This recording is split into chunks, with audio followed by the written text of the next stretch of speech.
I'm causing mayhem every motherfucking Monday from now on, and I want y'all to bring it.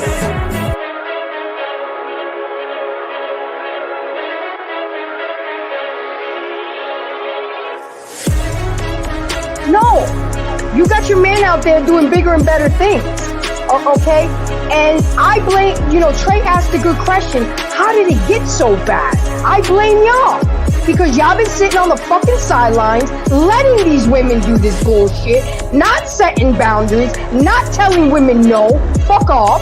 And that's why we do what you allow us to do.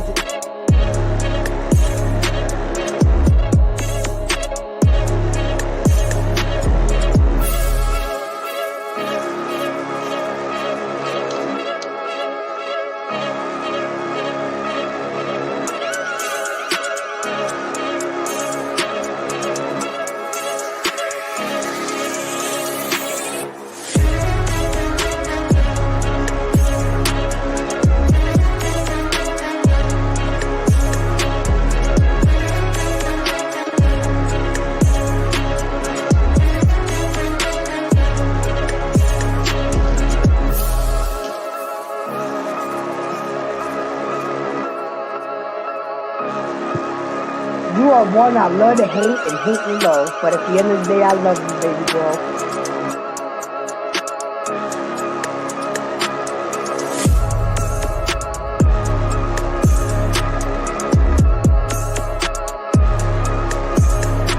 Come on the panel, let's go, please. Let's go. You're going to be emotional, but you might go back limping.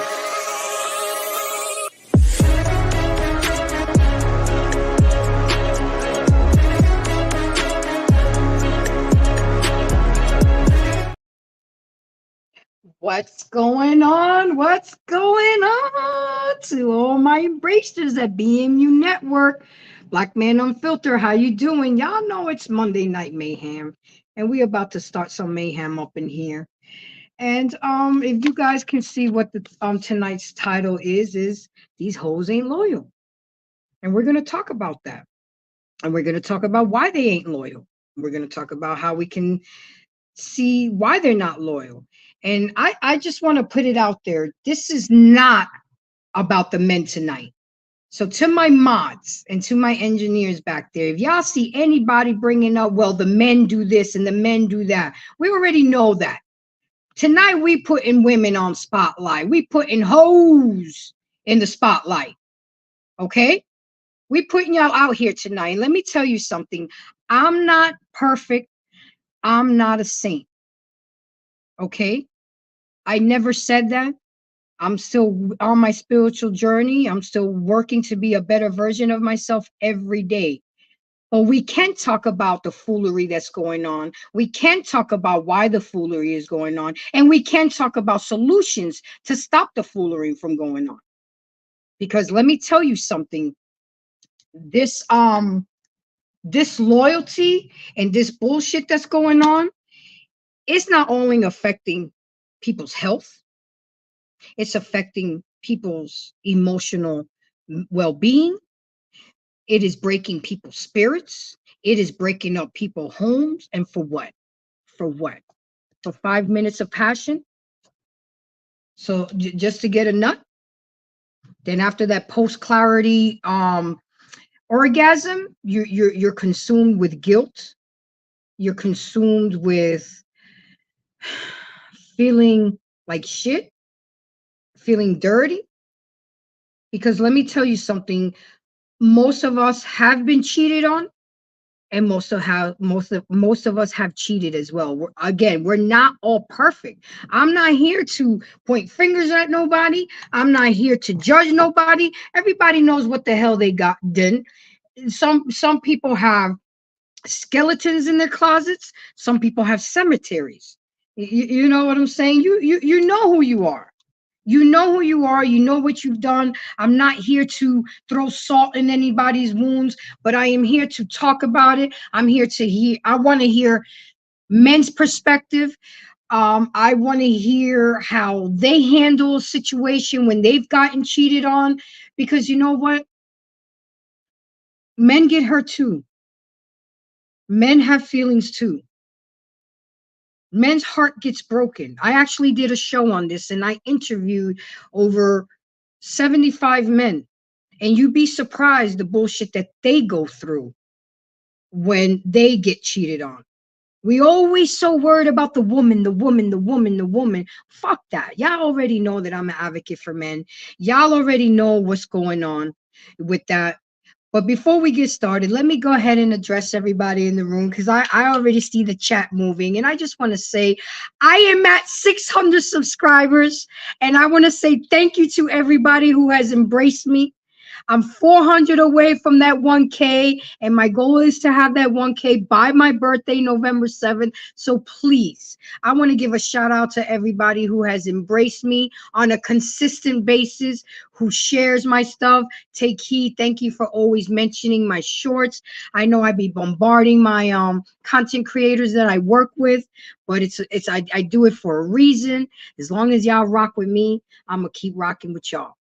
Okay, so I really do appreciate it. It was so nice to see that 600 today, but you know, it is what it is. You can also drop a cash app to support my channel, and you can most definitely drop a super chat to support the network. And make sure when you guys come to the BMU network that you also go to the great content creators on the BMU network and support them. Go to their show while they're streaming and press the like button, because over here we all work together, we all support each other, and we all help each other. And this is why I love being part of the BMU family. So I just want to say again, thank you, and I want to give a shout out to y'all because I'm really excited about that 600. I've worked really hard. I've got some I wanted to give a shout out to Drip Nation. He's been working on a lot of my shorts on well, y'all are gonna see it because we bringing Embrace the Grace to the next level. I'm on a new level. So we got sound bits, we got shorts, we got clips, and another shout out to Intellectual Soapbox. He's been helping me clip some of my videos. I know y'all seeing some shorts. So I'm gonna be more active on these YouTube streets. So be ready for it. Get ready. Get your pocketbook ready, because you know what? You know you have to compensate great conversation. We do a lot of work, put a lot of work and energy into this, and I'm just show more love, you know. But anyway, I got a few videos that we're gonna see, of course. Some of them are it's to the extreme, but I just want you to see how nasty it can get, how hurtful it can get, when a lot of this can be. I mean, you can't take away the hurt, but you can take away on the level of hurtness by how you conduct yourself and act yourself. So let me go ahead and give a shout out to everybody that's already in the room. Rev Rebel, thank you for coming. Yes, you know I got my glass of wine, and it's funny, I only drink on Mondays and Tuesdays wine on my shows. Amanize, what's up? How you doing, baby girl? Grooming and Reviews, how you doing? And please spell my name right and capitalize the G. Put some respect on it. I got a pretty heavy hitter name. You know, you can't spell it. Hi, Greece. You want me to be Greek with you? You know, no tail Z2. Thank you for coming. Milani, thank you for coming. 183307, and my queen, take heed to the message. I missed you this morning. I missed you. And that's it for right now. But let's get started. Now, one thing that I was thinking about, because Chris Brown literally coined this saying, these hoes ain't loyal. But if you think about it, it's kind of an oxymoron. Hey, Anissa, how are you doing, baby B? Tommy B, thank you for coming. I appreciate you. I know, right, Anissa? I mean, I'm too busy, but this, sets me right for the mood, for the show, for the conversations when it gets spicy. These hoes ain't loyal. Exactly. These hoes ain't loyal. If you take the word hoes, do you really expect a hoe to be loyal? Or does it make it that you're not being, okay, so you're a hoe and you're expected to be loyal? And does loyalty, not being loyal, make you a hoe? So you see what I'm saying? I'm trying to connect the dots. These hoes ain't loyal. So how do you expect a hoe to be loyal? And if you're not loyal, are you a hoe? So let that sink in for a minute. These hoes ain't loyal. Of course they're not gonna be loyal. That's why they hoes. But anyway, that's just something that was on my brain when I was thinking about the show and the title. I mean, it's kind of like an oxymoron. These hoes ain't loyal. But we'll dissect it as the night goes. Um, let me tell you something. How my girl was saying, my queen. Let me share something with you, and I'll get a little vulnerable with you tonight. I went through a very very hard episode with my ex-husband, and it was bad. I mean, I'm not going to give you all details because I'm not going to put him out there. You know, his people at his job watch me and they go report back to him what I talk about. So the only thing that I can tell you is it was one of the most darkest moments in my life, because it just tears you up. It tears you up spiritually, emotionally, physically, spiritually. I mean, all across the board. I got it. I was in a deep rabbit hole. But at the end of the day, we tried to do the counseling. I did forgive him. Unfortunately, a year later, it happened again. And that's when I no, no. It's no. No. Okay, okay. I believe in second chances. I believe that people deserve to correct their wrong. You know, a lot of people would say, and I was one of these people that would say, oh, if my man ever cheated on me, I'll leave his ass. That's a damn lie, because you really don't know what you'll do until you find yourself in that predicament. So don't be so quick to judge somebody. I got judged. I can't believe you stayed with him. I would have left his ass. Da, da, da. When you have assets intertwined, when you have money, when you have children, when you've built a life with somebody for 12 years, you're not that quick, okay? Some women can do it. Some people can do it. I'm out. Boom. But you know what? It's not only us that it affects the children too. You'd be amazed on how many people stay in marriages and relationships with infidelity for the sake of the children. Is it right? Look, I can only say that it's right for the person. Is it wrong? Of course. Cheating is never right. And I've also heard people say, well, why didn't you just leave the person? It's not that easy, ladies and gentlemen. Again, and I'll repeat, especially if you have kids involved, if you have assets, businesses involved. I mean, it's a lot. It's a lot. Some couples make it, some couples don't. We made it a year after the first incident, but after that, we didn't make it. You know, and I hear y'all men when y'all say most women, you know, file for divorce, most women leave. Well, you know what? The percentages are that 20% of men cheat and 13% women cheat. So women, we right behind these men. So I don't want to hear no crap about men cheat more than women. They only cheat 7% more than us, and that's not much, and we gaining traction on them. Okay, so I don't want to hear that. Anissa says, oh, y'all having your own conversation over there. I'm not gonna get, if my peeps back there want to put the comments on the screen, I'll address it, but I gotta stay focused. My thing is cheating is never right. Cheating is wrong. And I know that it has happened, and a lot of us have been cheated on, and a lot of us have cheated. But the thing is, we just got to do better.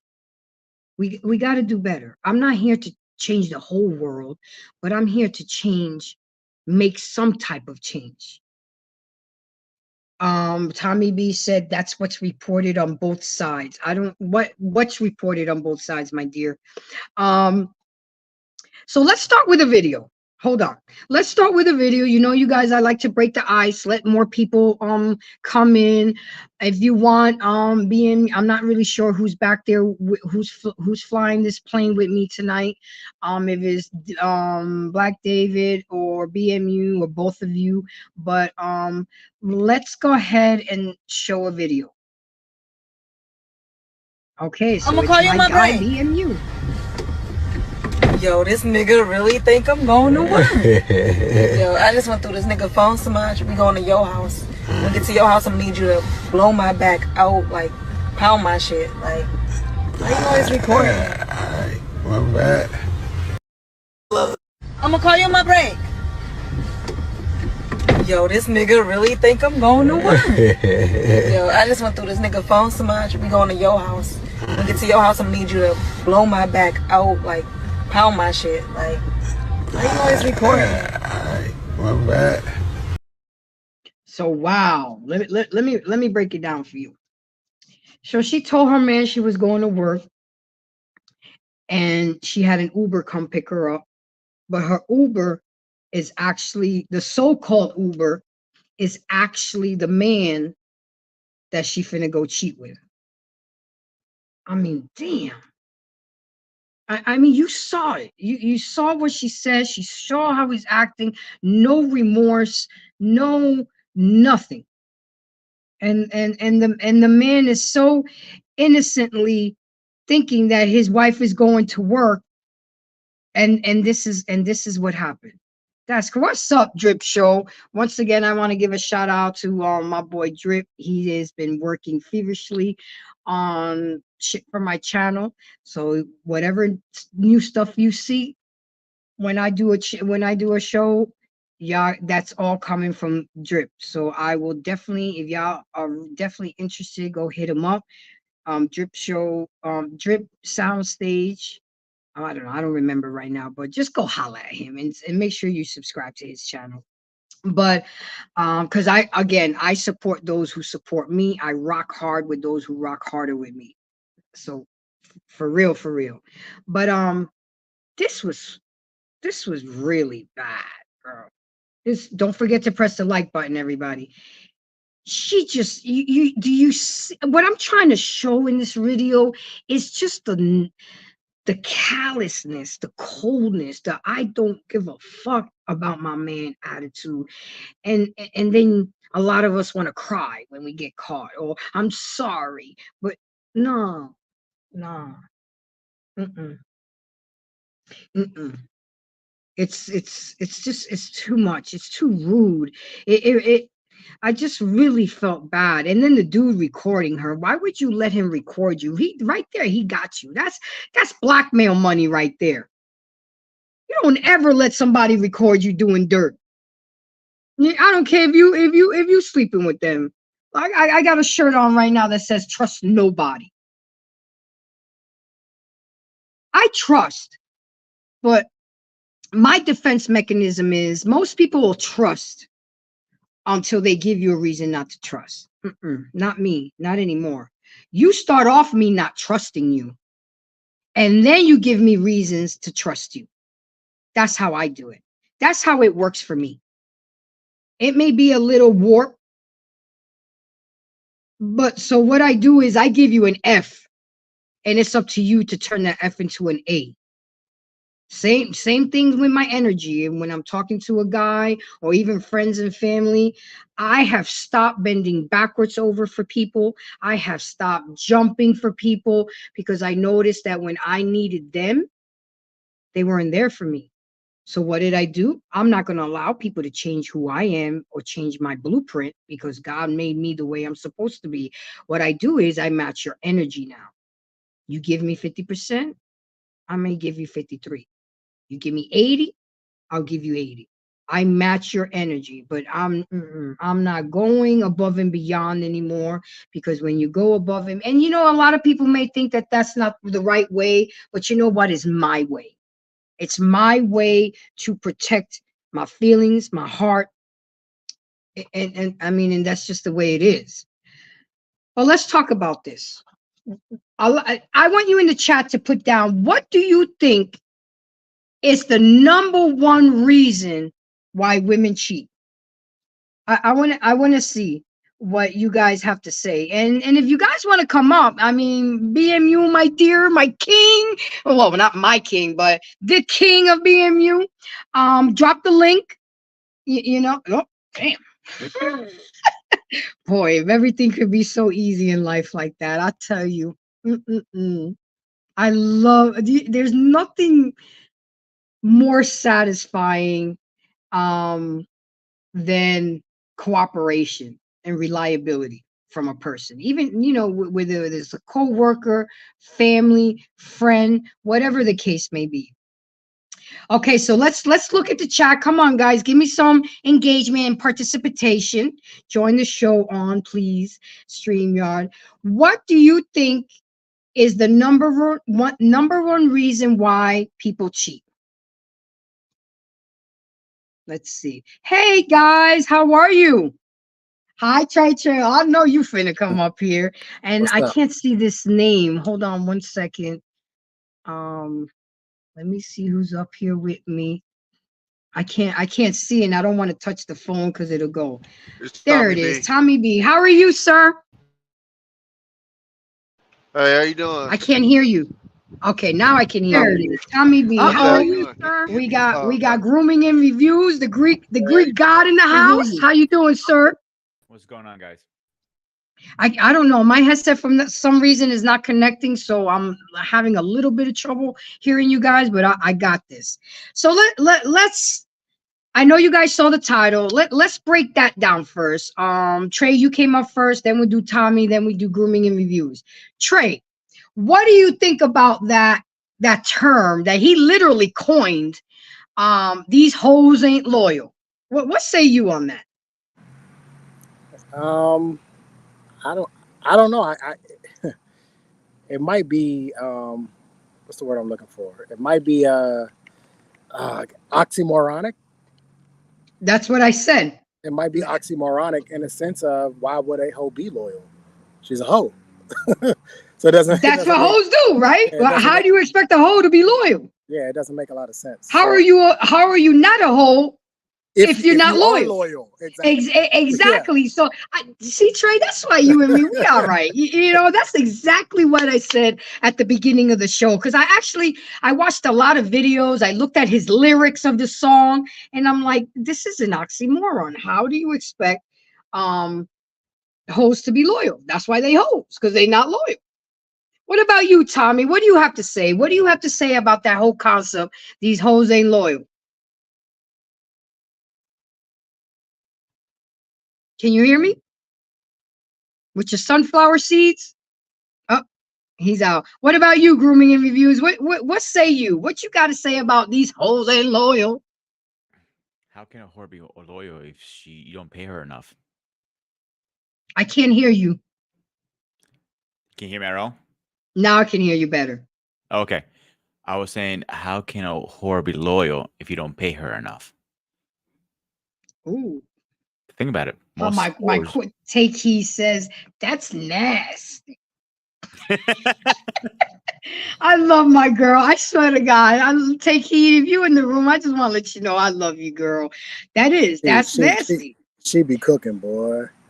Right? I'd be mad when I can't catch her show in the morning time, because I go to work at 10 o'clock, and sometimes I take PTO just to hear her show. You know, I'm like, damn, I gotta go to work today. Yeah, but the thing is, there was a show on Sunday that I did on, and we were talking about whores, prostitute, and hoes. See, to me, a prostitute, she is known for what she does. I mean, there's just no explanation. It's an exchange of sex for money, period. Okay? That's a prostitute. That's a whore. Whereas a hoe, sometimes, shout out to Lost in Translation, sometimes all it takes is 20 in the front and 40 in the back, and a Happy Meal, you know, and $40 in a blunt. I mean, it's just that easy nowadays. It's just that easy nowadays. And that's why women like me who want to hold out a little bit get a lot of slack. No, dog. It ain't going to take more than that. Okay. Not without getting too personal. Trey, have you ever been cheated on? Yeah, of course. Well, a lot of men don't like to admit that. You know, it's hard. I have no problems admitting my L's. What's good for the goose is good for the gander. I've done my cheating and I've been cheated on. I was going to tell y'all a story one time about how. Go ahead. That's what I want to hear. So I was stationed in New Jersey at the time. I was on my way. I was dating this girl. She was from Kingston, Jamaica. Baddie, right? And I knew she was a little promiscuous, but I was younger. I wasn't where I am now in my mindset. Mm-hmm. I was on my way to the Walmart to go pick up some things, and I saw her car in the parking lot. So I'm like, this ain't right. Like, she told me she was at home. Why is her car in the parking lot? She had a distinctive car, really dark tint, so it was easy to know it was hers. And I go on, call her, no answer, text, no answer back. I go up on the car, but next to the car, I can hear moaning like somebody getting pounded. So I'm like, wait, she was she was in the parking lot getting smashed. And I just so happened to be going to the one. Like that's what I say, I'm taking L's too. Yeah. That was a good story. How well, we gotta find. Wait, hold on. You can't stop the story there because I know the type of man you are. Did you knock on the window? Nope.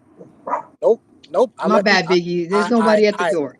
I went and got my car and I literally parked it across from where, the parking lot. I parked it across. Yeah, some stakeout type shit since you were law enforcement. Yep. And then when they was done doing their deed, I got out of the car and I walked up on her, and she looked like she had seen a ghost. And my thing was, look, I'm not gonna make a big deal out of it. You did what you did. I'm not gonna make a scene. I'm not gonna do none of that. You know what time it is. You know this shit is over. I just wanted you to see me seeing you. I wanted you to know that I saw it. And so now that you know that I saw it, it's cool. And I move on. I'm not gonna make a big scene because I was in the military at the time. I'm not about to take that L. I'm not about to get court-martialed over some pussy. That ain't happening.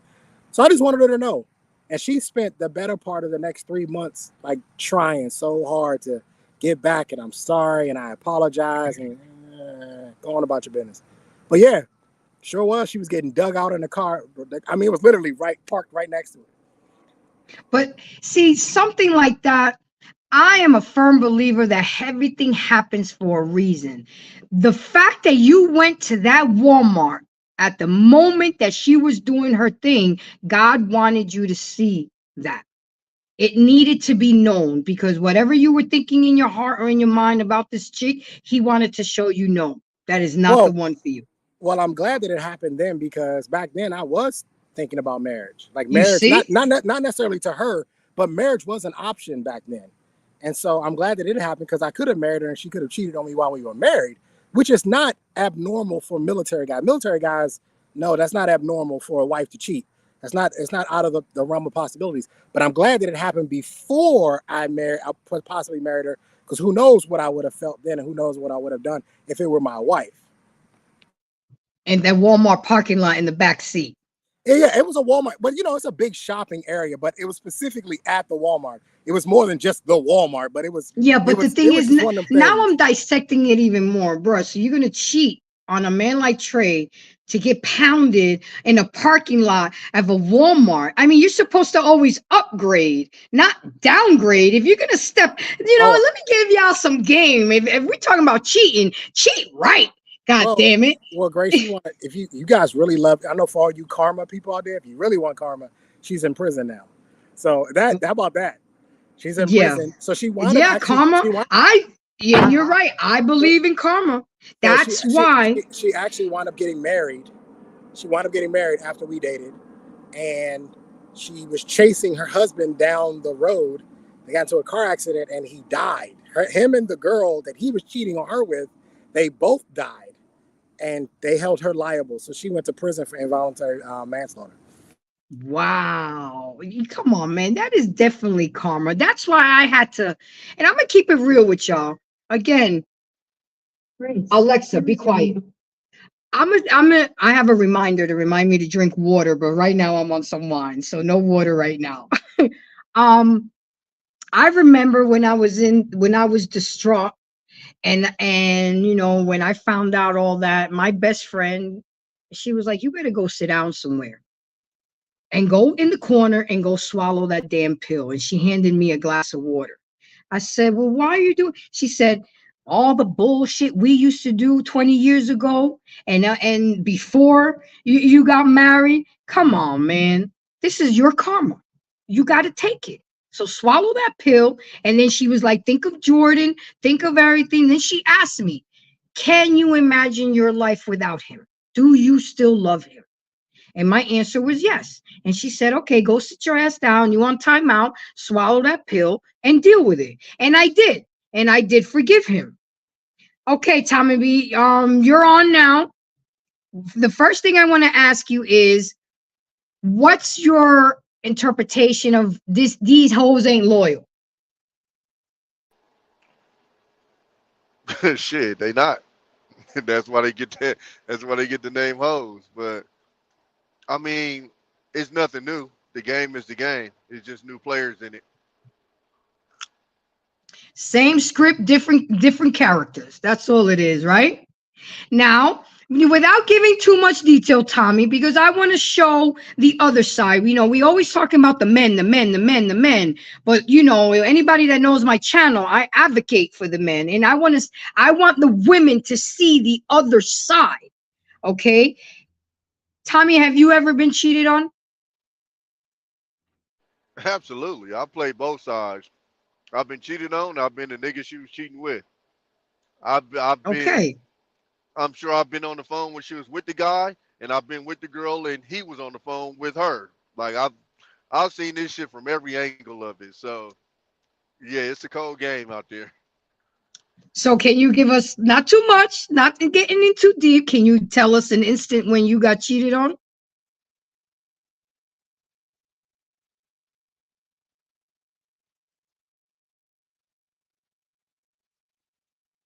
Can you hear?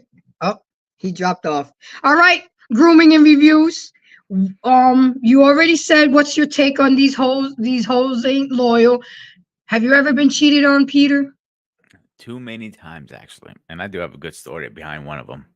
That I is, know you got some. You always got some goddamn story. yeah, I Go got some ahead, drama give going us in a my juicy life. one. So I still had the karate school at the time. I was running the karate school full time. I was teaching full time, and my fiance at the time was working with me. So she do the paperwork for me, and she used to do a little part time at Wawa.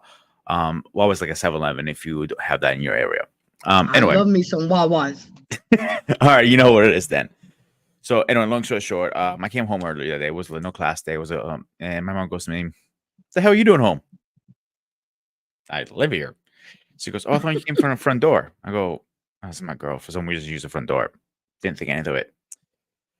When I walked upstairs, caught him right in the middle of the act. In my bedroom with my mother downstairs in my own bed. Yeah. So 3 things went through my head. Do I break his jaw? Do I throw both of them out the window? Or do I do what? She assaulted me that day. And the cop said nothing. The cops looked at it like, we can't say who says she says, and like goes. The cop, I filed a report against the cop afterwards. I felt he was in the wrong because I was busted open bleeding, and she just walked away. She, at the time, Commonwealth we were not officially married, but because of Commonwealth law, she was able to empty my bank account that day. I had nothing left. Damn, how long were y'all together that it was considered common law? It was over 8 years. Oh. Yeah. And your mom had no clue? She didn't see her sneak a man in? No, my mom was sleeping on the couch like normal. She usually sleeps on the couch, watch TV. She didn't think of anything of it. She sleeps like a bear? Yes, actually.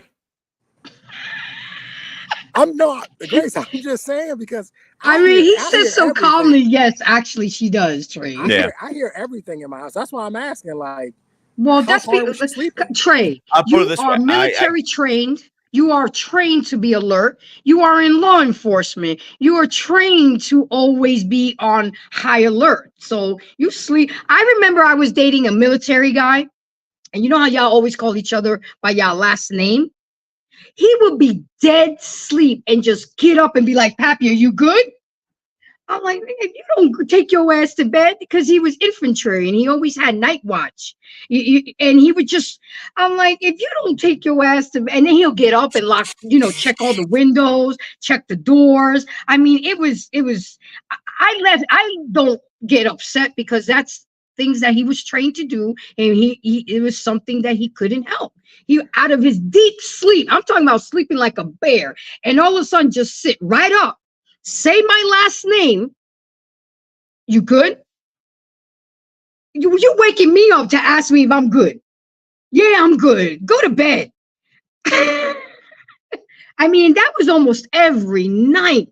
But that was just I mean, everywhere we went, that's why I love dating law enforcement and military men, because I feel safe with them. They're trained. So they know. Back then, when this incident happened, my mother started losing her hearing, and before we got her hearing aid, the TV was at 90, literally at 90. The dog can be barking next to her ear. I can be literally firing a shotgun, and she goes, "I'm like, I can't hear you still." I'm like, "You gotta be fucking kidding me!" Okay, well, that's a little bit different. That's a different case, different scenario. So now, I mean, I did the situation I went through with my ex. I have to admit that is the first time I experienced being cheated on. I might have been cheated on, but I just never found out about it. But I think that one experience compressed everything from my whole life, because like I said, it turned into some fatal attraction thing. I had to get a restraining order. The house got broken into. My son got threatened. I mean, if people can just only realize the trickle effect. Have you guys ever thrown a stone on a pond and you see the water trickle and go? And that's exactly what cheating can do to your life, to a relationship, to your finances, to your spirit. You know, the fact that I had to get a restraining order and I ain't do shit. You know, and I'm so locked in when I lived in Florida that I knew I would get the phone calls. My homeboy would call me. I'm like, yo, I see your truck. I see your husband, but I don't see you in the car. I see some other female. I knew, because I would get phone calls. But I guess until I saw it for myself, because there's a lot of people out there that either have ill will intentions or maybe lying on somebody. I mean, I knew from the first day that he got her phone number. That's how the first day. How dumb can you be? How can you get a phone number written down on a piece of paper and then you forget it in your uniform pocket? And I'm such a spiritual person that out of the blue, something just told me, check his pants. And it was right there. The first day they exchanged numbers, and it went on for 10 months. But what was I supposed to say? Because a person can easily deny it. A person can easily say no. And the funny thing is that he would tell me about her. Oh, there's this ghetto ratchet girl that likes me at work. I can't get her off my back. But that is what's called reverse psychology. That is to get you thinking one way when the person is really going the other way. You see what I'm saying? But again, the most eligible bachelor is the mistreated husband. You absolutely right. You're absolutely right. So I guess I mistreated my husband. And I'm going to tell y'all, I'm not embarrassed to say I asked him. We were having a straight up conversation. Why did you do it? Out of everything that you could have done, everything we've been through, everything that I've done for you, you only had one job. One job. And if you wanted an open marriage, I would have been cool with that too. I don't mind. I wouldn't have minded that. And then he told me some BS story talking about I wasn't giving him enough head. That's the line I got. So don't laugh, Tommy. Don't laugh. It's not funny because that could have been an easy fix. I said, well, you could have emailed me, text me, call me, slap dick on my forehead. Exactly. Yeah. That was an easy fix. But then we had the conversation. I said to him, but when we first got together, you told me that was something you weren't really into, that you were really more into the, and he was like, well, that was 10 years ago. Things change. I said, okay, I didn't get the fucking memo. I mean, if things change for you, you're supposed to tell me, but not go and do what you did. So he was lost because that chick was sucking his soul. Well, I never got think him that back. bullshit He was excuse. you To be know, honest with you. most of the time, male or female, you usually have an inkling that something's going on. So I would say, and again, I'm not saying this the case, but just how my brain operates, Trey, you didn't end up in that parking lot out of just coincidence. That's how my brain operates. Like Wait, my say brain, that one more time, I Tommy. said the way my brain operates, you usually don't end up just popping up for a reason. Something led you there, whether it was a conversation you heard, something gives you an inkling of I'm coming here to catch. Like it's very rare that you're just gonna pop up at a random spot and go, oh shit, you over here get smashed. It's usually like something's gonna lead you there. And then I think it's our egos that just be like, yeah, I just popped up to go get some shaving cream and she just happened to be there getting pounded. It's like, nah, because usually when it's happening, it's some you're getting some kind of pointers of something's different, especially with women. Because when women cheat, it's very hard for them to act the same with their man, especially if the guy they're cheating with is handling business. So like, I used to call myself like a professional side dude, right? And I would literally explain to some of the women, like, look, it's gonna fuck up the house. Oh no, I'll be all right. I'm like, no, and I literally used to give them step by step on what's gonna happen. You're gonna create arguments with the dude out of nothing. You're gonna be irritated with him for no reason. He's gonna get let like it's weird, but it's like once women kind of get attached with like the next guy, it's almost like they gotta shit on the original guy to almost come up with the excuse of dealing with the next guy. And it's almost like clockwork. Like I'm talking about, this goes across races, ages, etc. It's like when they find this new guy, the old guy usually is getting shitted on in some way, shape, or form. They're getting less attention. They're being ruder with them. They're being less patient. They get attitudes quicker, like clockwork. So usually for the person that's getting cheated on, there's an inkling in there that something fishy is going on. And that's kind of where it starts at. And then your ego is going to kind of have you in denial, and that's the fight you're having. Is like your common sense and your intuition is telling you one thing, but your ego is pushing against it. It's like nah, and then don't throw in your dumbass heart, because your dumbass heart will have you in there. Oh, she would never do that. You know what I'm saying? But usually in those situations, if you really think back on a lot of those situations, it was signs, and you kind of move off of those signs, but kind of like unconscious. Now, are you talking about signs of cheating, or are you talking about the deterioration of the marriage? It's kind of both, the marriage or relationship, but it's kind of both. And the reason why is kind of like what you said, Grace. Like if you haven't caught the person red-handed, you'll still hold on to that plausible deniability. Like, so you'll still be like, something's funny going on, but I haven't seen it. You get what I'm saying? And so in my head, again, I don't know your situation, Trey. I'm just saying in my head, I'm going, okay, that's probably floating around in my head, and that's how I actually ended up in that parking lot next to the girl car. You get what I'm saying? Like, or that's how you end up at like the random guy's house. You know, that, oh, I just happen to be in the neighborhood, and you pop up in the exact house that she getting pounded in. Like, it's following that kind of inkling or whatever. Because another thing too is people are usually sloppy. So like, I remember one chick I was dealing with. I came into the living room, and when I came to the living room, like she was laying on the couch like this, and she was holding her phone like this, texting. And right when I came to the living room, she dropped the phone. I'm like, all right, but okay. So I, like an asshole, did it like 5 times back to back to back. And she dropped it every single time. So again, in my head, it's noted. Now I haven't confirmed that she's doing something. I haven't seen that she's doing something, but it's noted in my head. And so subconsciously, now I'm kind of notating actions and stuff. You get what I'm saying?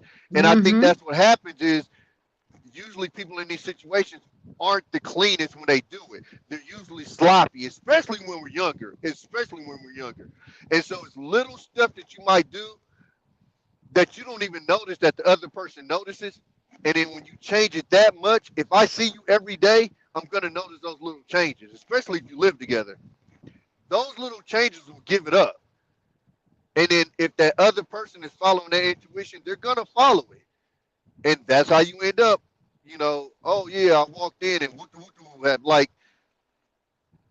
what Trey said, like Absolutely. in the military, it's a lot of people that come home early and then you pop up and it's like that's what happens. You get what I'm saying? Like he said in the military, listen, it's a lot of slanging and banging going on, men and women. Like it's a cesspool. So it's a Correct lot me of if I'm See, wrong. situations where I wouldn't date a military man that's active and deployed because I already know I don't do well in long distance relationships. I can be clingy at times, and other times I don't want to be around. So now, if you were in the military, that's cool with me. But at my age, most guys are not out there in deployment and doing what they do. But let me tell you how my mind knew.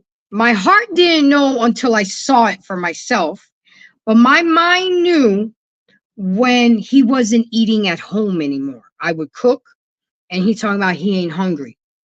That means he ate already. He ate at her house. Or he would be packing lunch when he never packed a lunch before. He was actually feeding her, bringing lunch for her on the job.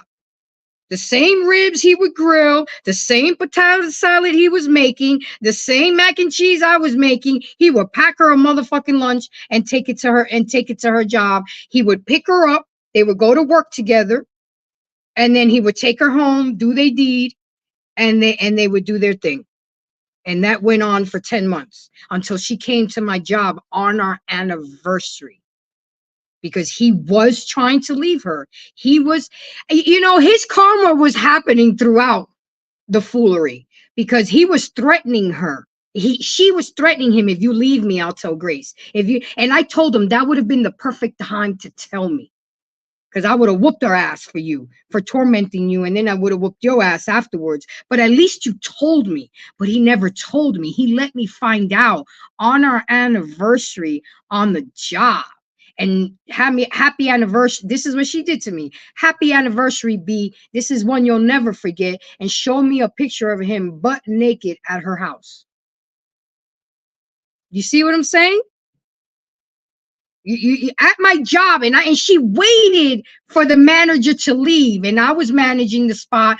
I couldn't do nothing. There was a line. People were watching. I made one. I'll never forget. This was when the time I picked up a part-time job, and I was working at Dunkin' Donuts, and I made the same coffee 7 times because I couldn't concentrate. She was just talking, telling me everything, and I'm trying to make. And I remember large iced coffee, 7 Splenda, 7 creams with 3 shots of caramel. I got it right now, but I didn't get it right while I was trying to make it, and I was shaking. And the other girl said, Grace, don't you go behind that counter. That's what she's trying to do. She had her minor daughter with her too. She's like, she's trying to entice you.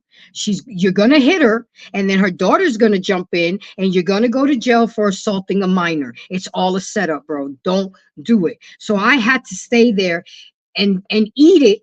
And I said, I get off at 3:30. Come see me at 3:30, but don't come on my job while I'm making money. And she was like, but this is funny, guys, because I already knew she had got fired from her job. Like I told you, my ex would tell me everything about her. Okay, she got fired. So I said to her, oh, you making my job of making fun of my job at Dunkin' Donuts? Well, at least I got a job. Didn't somebody just got fired last week for too many tardies? Oh, our man was late taking you to work. She was pissed because she did not realize that he was playing both sides of the fence. She might have known everything about me, but I knew everything about her too. I said, but at least I got a job. You out here with no job. I said, I could hire you if you want. I could hire you to clean the toilets and mop the floors if you want. But I'm telling you guys, if I could sit here and tell you half the stuff that I've been through, you'd be amazed and be like, why are you not in jail? And or why are you still here with us? But you know what? God's grace and mercy. Because after going to counseling, I realized that I had to take some accountability for the deterioration of our marriage. It didn't just happen one night and his penis fell in somebody's mouth. A lot of things led up to that, and I was part of the problem as well. But with that being said, how you doing? I let you eat your snack because you always eating up some shit, Uncle Ferg. What say you? What is your what's up, Young Money? What is your interpretation of these hoes ain't loyal? What's up, Grace? What's up, everybody? I'm gonna say two things real quick. Rooming, man, listen, man, that hair is coming along just fine, man, for real, man. And what was that? Man, listen, I've never seen you have such a half a smile since I've known you on these panels, man. Something got you feeling good today, man. So appreciate that, man. Something got you feeling good, so I can see it on your face. But listen, you asked the question, think someone else popped up, has somebody ever cheated on me? I don't know. I can honestly say I don't know. I used to think about this all the time, like, has anybody cheated on me? I don't know, because having sisters, I understood that I wanted to talk to a woman, I talked to her. If I didn't want to talk to her, I leave her alone. And if I called her, I used to treat it like a job. You got 48 hours there. They'll call you a no call, no show. Is that what it is? If ain't nobody no call, no show, no job. Yeah, so she didn't call me back 48 hours. I figured she didn't want to talk to me, so I really wasn't trying to pursue too much. And every time I needed a woman to show up, they showed up. Now, what they did behind my back, I don't know. I just know that when I was able to be around them, I was getting everything that I wanted. Okay, so you've never experienced being cheated on. Yeah, I can't say that I have. Now, I might have got cheated on. I don't know. Yeah, but you just never found out. Just like I said, that was the one time I ever experienced heartbreak from infidelity. But I could have been cheated on. I just didn't catch it. But have you ever cheated, Uncle Ferg? Oh, yeah. And I can say this based on relationships, because when I felt like I was getting bored, or what they said in the beginning wasn't who they were throughout the process, my attention span just sort of reverted somewhere else, and somebody else would give me the time and energy. So I was like, oh, well, I wouldn't even listen. I don't know, man. It's just who I was at the time. Yeah, I've cheated more than once, twice, 3 times. Did you get caught? A few times I have. I'll say this. This is a crazy story. Go ahead. That's what that's what I was fishing for. I was dating one woman. I was messing around with another woman, and I met another woman. I tried to tell everybody, but nobody was really listening. So it took for me to get caught with the second woman by the third woman. I didn't really get caught. It's just that they pulled up on that at the same time because I was overbooking, and it just all came out. I let them sit out there and talk about it, and then that was that. And then I cut everybody loose after that. Anybody I was talking to, I just stopped talking to them. Everybody. I let everybody know. I don't know. That incident changed my life, because I probably would have been still doing it. But after that incident, I'm like, too much stress. They seemed to be accepting it. And I was getting older. I'm like, this ain't the life I want. So I just cut it out. I mean, sometimes it's hard to, when you lie, you got to tell another lie, and you can't remember what the lie is. Sometimes people be lying so much that they believe their own lies, and it's just crazy. I think it's just easier to be honest. And again, guys, I'm gonna have to put this disclaimer in. I am not perfect. Yes, I have cheated before, and I have been cheated on. Okay, we've all been there, done that. I just, I never got caught because, I'm smooth like that. And women are slicker. Women are slicker. Men like with my ex, I couldn't tell about his, because he always dressed nice. He always smelled good. He always stayed on top of that. So that never changed. Like I said, the main indication was when he was not eating, when he came home from work anymore, I cooked something. How the fuck you mean you've been at work all day and you not hungry? Something that simple. Or I would go sleep on the couch and he wouldn't come get me, because sometimes he would come get me and like, babe, come back to bed. He would not. He didn't care because he was too busy texting her and talking to her while I was in the. I was doing him a favor. Oh, good, she's sleeping in the living room. But again, we all live and learn. I have forgiven him. We still cool because we still share a son. It is what it is, but I have learned for that. You best believe a man will never leave me again for the lack of fellatio. You know what I'm saying? That would never happen. That's why y'all hear me more, less nagging and more gagging. Where do you think I got that from? That's my own experience. Hey, I got a story about how I got caught. Oh, let's go. You were talking about pictures earlier, and I got caught by a picture. So I was doing my deeds with this chick on the side, and I thought things was good. I thought we had an understanding. That's what I thought. But I guess she decided that she wanted more, and we had a conversation one night about taking it to the next level. And I'm like, well, we can't do that. I got a girl, you know that. You know what I mean? And she was like, well, you should let her know what it is. Like, be with me and not be with her. And I'm like, nah, I'm not going to do that. Well, one day I came into my apartment. My girl had stayed over, came into my apartment, and she asked me, she's like, are you fucking somebody else? And I wasn't going to lie to her. I told her, yeah, I am. And she was shocked that I didn't lie to her. She was like, were you just going to say that to me, to my face? I'm like, I'm not going to lie to you. Yeah, I'm having sex with somebody else. And then I said, but how did you find out?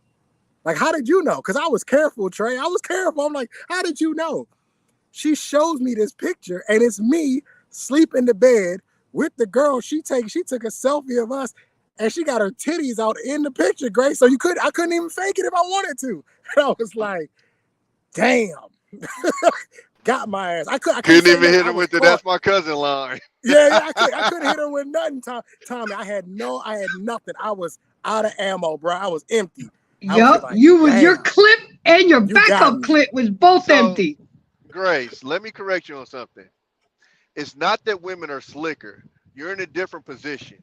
So say Grace is cheating with me. I'm in the best position ever because I get to smash you and I don't have to do all the dirty work. So this is a position I want to be in. For us, usually when we start smashing the other chick, she wants to take that position. So then you end up in a situation like what Trey did, and I'm going to send a selfie. That's why I said I was a professional side guy. Girl, you don't got to hurt. You don't got to worry about no hiccups with me. Tommy B is over here. Whenever you need me, tap in. Outside of that, I'm a ghost. With a woman, especially if I'm knocking that bottom out, oh, it ain't going to stay just no sizing. Oh, no. I need this bitch's position. And that's why we end up in that situation. It ain't that you slicker, it's that women want to take that position, whereas a man, y'all don't want it. You want the benefits, but don't have to put the work in. Whereas the women, we want that position. And Grace, let me tell you, she broke the rules to send that girl the text message. I don't know if you guys remember Trey and Tommy in the military, but you had a recall roster. Everybody's phone number went on the recall roster in case you got called in. Y'all remember that? So she went on the recall roster to go find my girl's number and text her. That's how she did it. Because I was like, you don't even know her. How do you know her? She broke the rules, literally broke the rules to go send her this picture, man. Hey, they vicious out here. Well, I just remember having that that stuck face, that Kevin Harvey talking about you scratching your head. I'm so glad you told the truth. I'm so glad you told the truth. I would have looked stupid, right? I would have looked stupid as hell talking about, nah, I ain't fucking that girl. And she was like, oh, you not? Got you on your back in the picture. Bro, hey, Trey, I'm talking stretched out, sleep in the bed, knock the fuck out, Trey. Knock the fuck out. And look, and this how she made it official, because we did just finish, doing our thing. So she ain't put her clothes on or nothing. So she took the picture. She did it on purpose with her boobs out, just to let the girl know, no, we definitely ain't here smashing. Just so you know. That's why, Trey, I didn't really deal with too many military women, because the way I looked at it, this is how diabolical my mind was. If I deal with a civilian, I got a wall that she can't pass. You can't get on base without my permission. You can't get access to records like you said. So for me, I could do my thing. I can have a woman in my room and you cannot access that unless one of these suck-ass dudes escorts you on base. But outside of that, you're locked out. So I have a wall that you can't never get through. I used to tell all my dudes, why you like, because what Trace is talking about happens all the time. There's so many of my partners who had their door beat on and they was in the middle of digging somebody out. I'm like, bro, just get a civilian. Tommy, you was a professional Pookie and Ray, right? You was professional. That's why I no active military over here. You got to already be retired. Time I got caught. Working in the recruitment office. I won't deal with nobody that's deployed and I ride, I'm coming home in about a year. Nope. I don't do that. Grace, it's not the guys that are in the military that go off to deployment are doing their thing. It's that the women that they marry. My first experience when I first got to the military, went to Saudi Arabia. It was a guy who was a specialist in my unit, had just got married 2 months before we deployed. We went to Saudi Arabia. Oh, when you go to war, you have no taxes taken out. The higher you rank, guys was coming in 6 months, $10,000-$15,000 in the bank account, right? This guy came back. He was negative $60 in the hole. The woman that he had married was pregnant by someone else. His car, they found it in Atlanta because she had let another woman take his car while she was out gallivanting around with other people. And this dude got married 3 months later to another woman. He lost everything. I had a Marine I worked with. He was supposed to come home to $30,000 to $40,000 in the bank. Came home with $500 in the bank. Found out she had bought this dude a car, furnished his apartment, and said like that shit be real. Damn. Isn't like the percentage like over 60% of cheating in the military? I would imagine it's probably higher. Well, you gotta imagine. I know it's high because I had a lot of friends in the service, and I hear stories. I know one of my buddies, he found out overseas he got mailed a DVD, them recording each other, and he played it. He goes, "Oh," and he freaked the fuck out. He's in almost in a fetal position, crying, rocking back and forth because he was in shock. Yes. Yeah, a lot of those relationships are younger people though. So you talking about a lot of 18, 19, 20, 23-year-olds that are getting married and they end up in these situations. I like to be honest with you. Like, because when I got in, I was 21. Bro, somebody being 20 married was like, what the fuck? And I'm literally meeting people going, bro, you're 19 and married?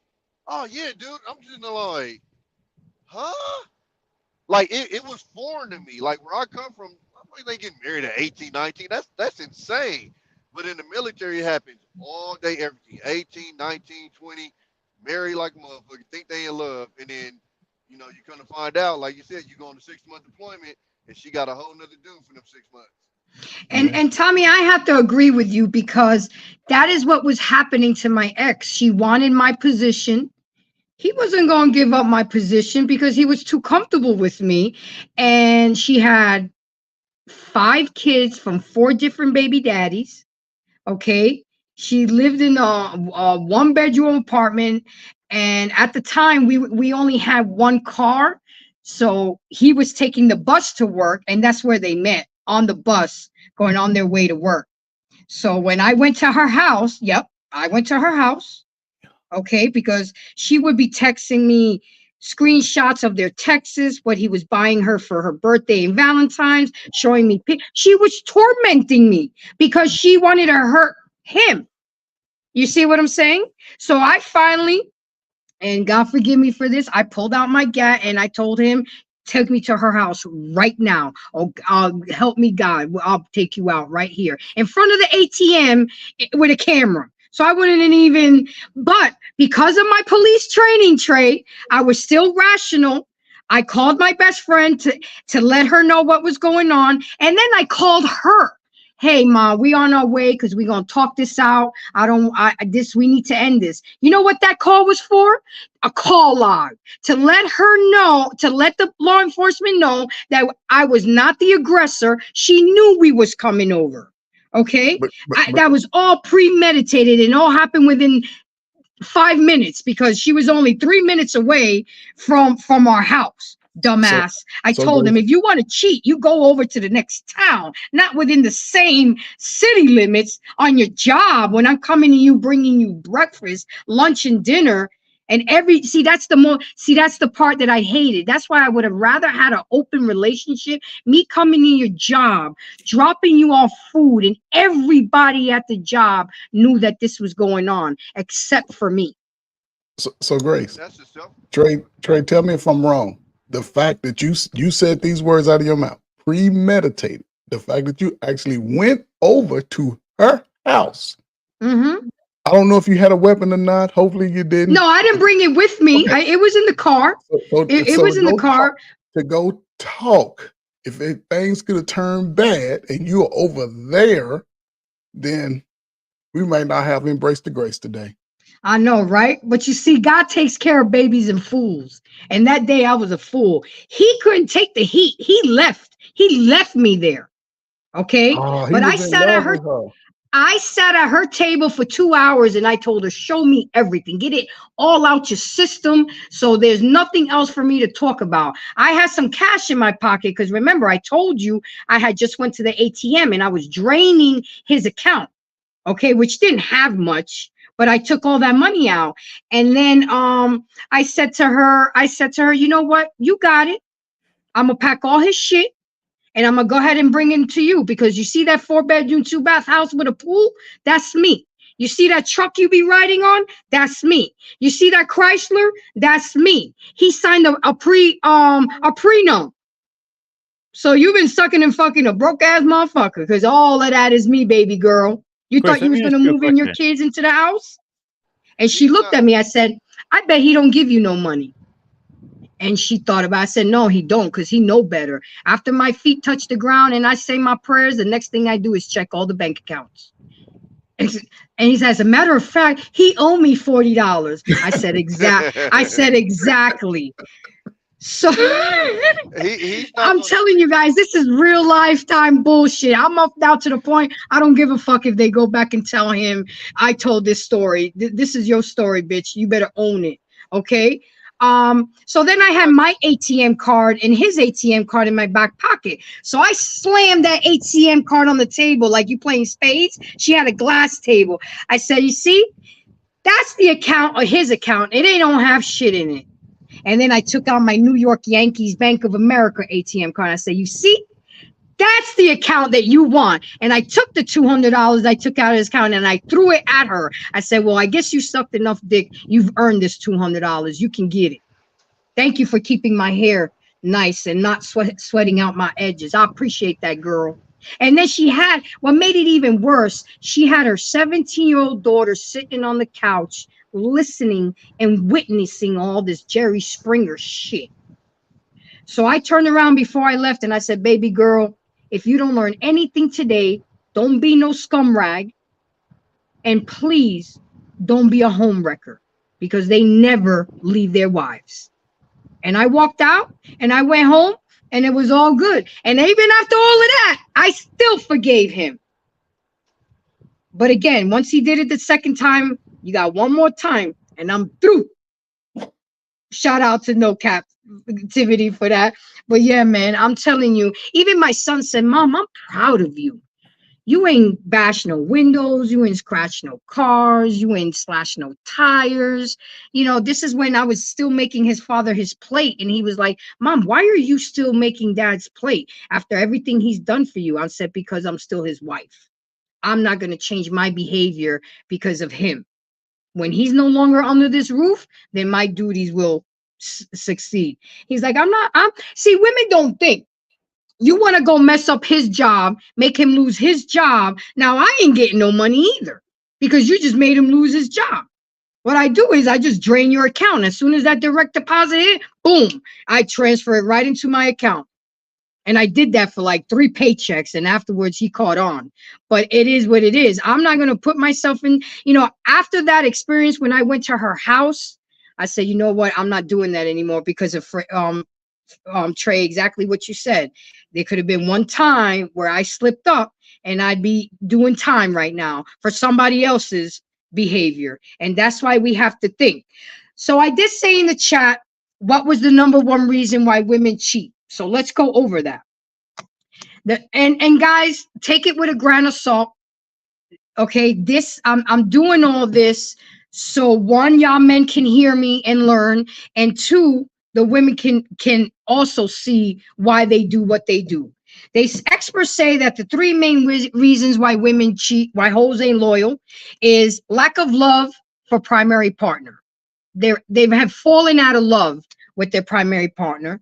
The desire for sexual variety, which this is what happens when you've been a hoe for 2 decades and you've had so much sex, you get bored easily. So as a result, you feel like you have to, you know what I'm saying? You have to go elsewhere. And situational factors such as those infamous girls trips, or blame it on the alcohol, situational factors. They want to seek excitement, desire more affection, or have fallen out of love with their partner. Or I'm gonna simply let's keep it real, and we're gonna go into a video right after this. The dick is simply trash. It's no longer good. It no longer does it for the chick. That's one of the main reasons why women cheat. So BMU, if you can show that one video, you know which one I'm telling you about. When the female, if you could show that video, let's get into that.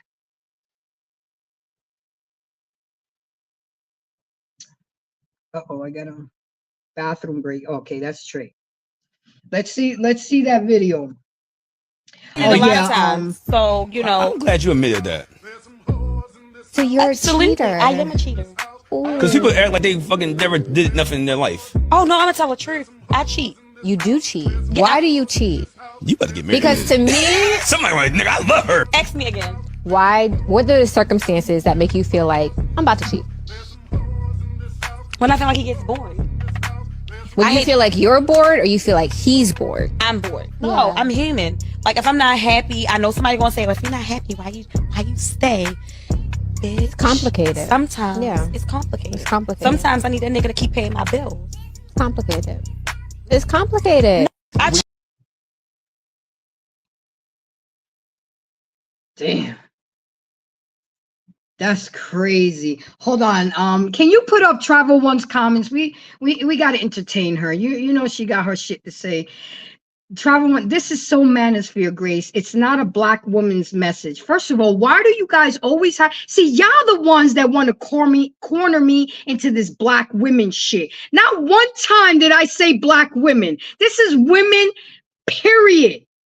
Y'all the ones that want to corner me into this shit. If it triggers black women, if it don't apply, let it fly. No, it's not manosphere, Travel One. What it is the truth. We so quick to talk about men and what they do. Why do you want to sugarcoat the shit that women do? We just as trifling, we just as fucked up, and most women ain't shit. Next comment, please. What we got? No, it's not black men. You think that. No, it's not black men want you to think that. I don't know what that means, but the fact remains is that tonight we're talking about women. If you want me to talk about men next Friday, about their ways, then I can do that. But why is it that, see, women, and I know y'all men see this all the time, and I'm guilty of it too. Why the fuck do we always deflect? Let's stay to the lecture at hand. Tonight we talking about hoes ain't loyal. If you want me to talk about next weekend, ninjas ain't loyal, then I'll do that. But women cheat 13% and men cheat 20%. So we know better than them. 7%, big deal. We cheat almost just as much.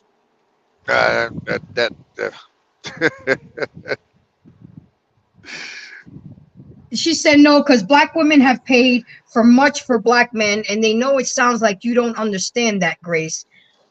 Black men have paid for a lot of the shit that black women has done too. Everything you say, I'm just gonna flip it over.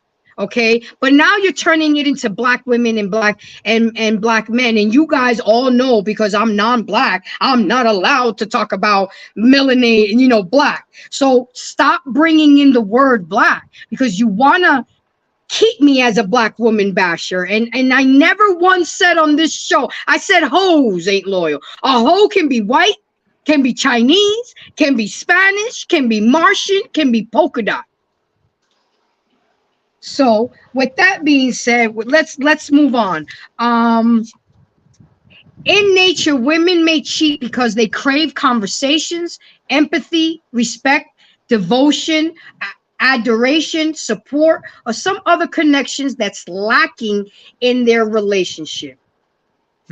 Okay, this is, I know I talk a lot about issues and stuff, but I also talk about solutions. And if you guys have ever been to my channel, I talk a lot about solutions, how to communicate effectively, the importance of sexual compatibility, the art of apologizing.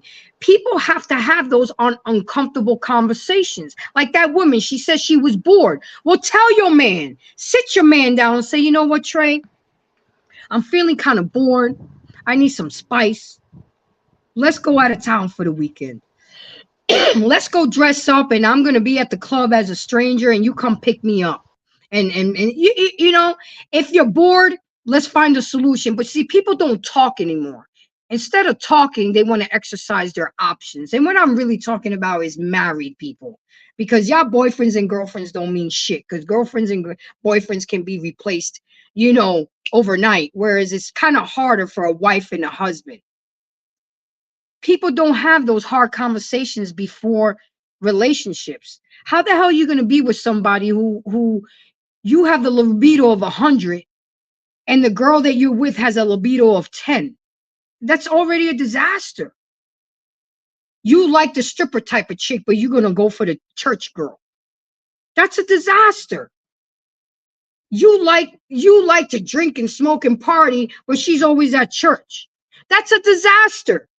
People try to force things and try to force people to change, and it's not going to happen. And then at the end of the day, what happens?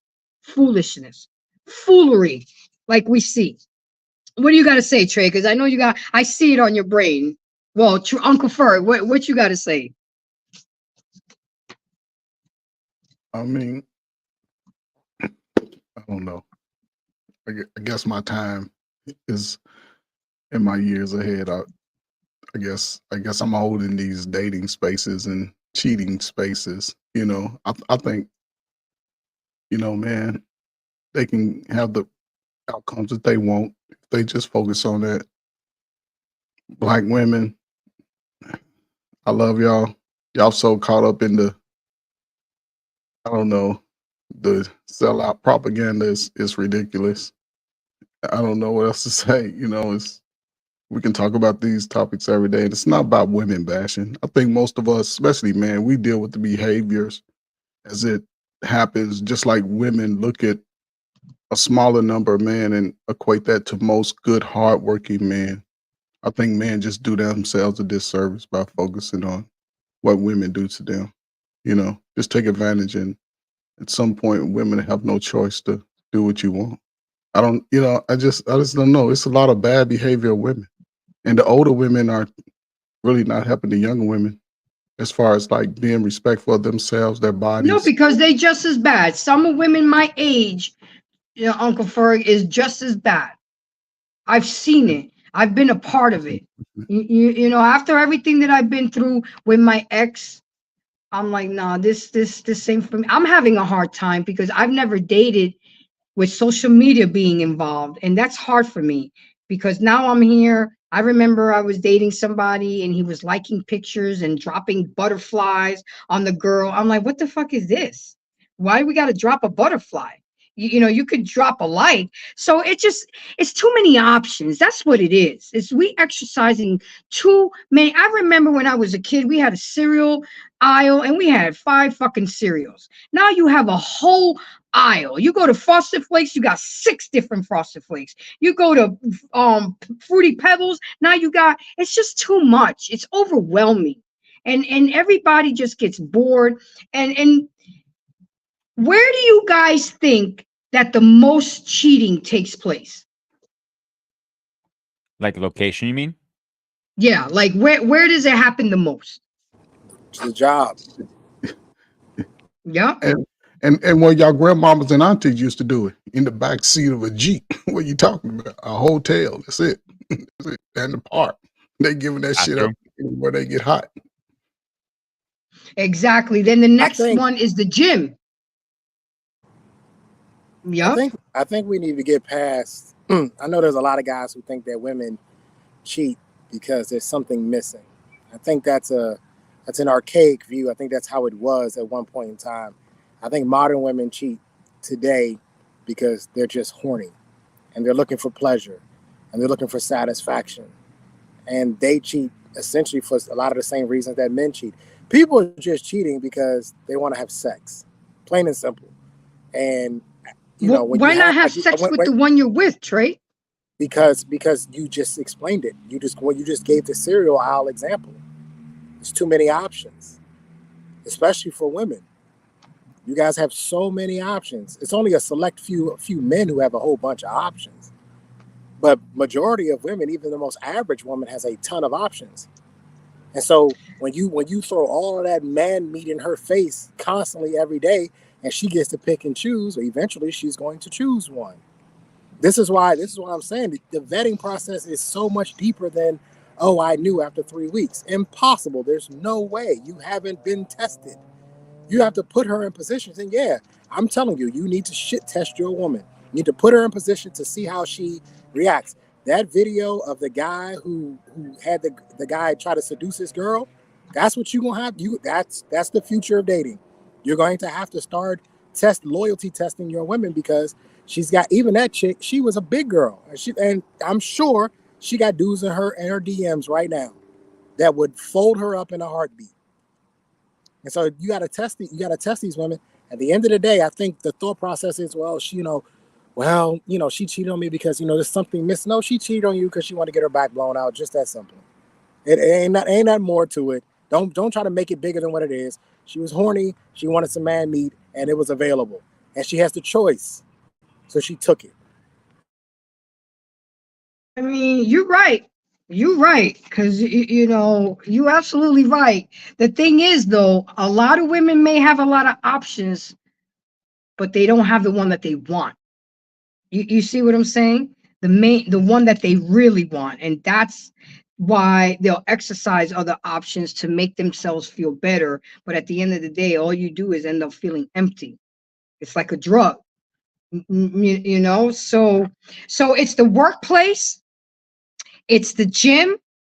Of course, social media. That, that's one of the breeding grounds for the most infidelity, that goddamn cell phone. And you'll be surprised. And I was surprised when I saw it.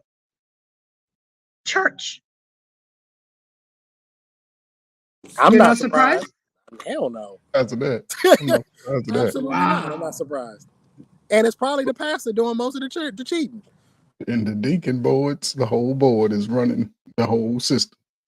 So, Grace, I have a question with that, because as far as infidelity, cheating, are they talking about the physical form or just the I'm gonna type the word forms? Because that's I look at the physical form. I mean, I didn't get that deep into it. I know the forms of types of cheating, but this is why we need to have that hard conversation before you and me become boyfriend and girlfriend. I would ask you, Trey, what do you consider cheating? Like, I was dating a guy and he told me, you giving your phone number is considered cheating to me, because that's where it starts. Soon as you exchange phone numbers with somebody, the intentions are to talk, then to take you out, and then to fuck you. Just like I did with you. I mean, that's how he broke it down to me.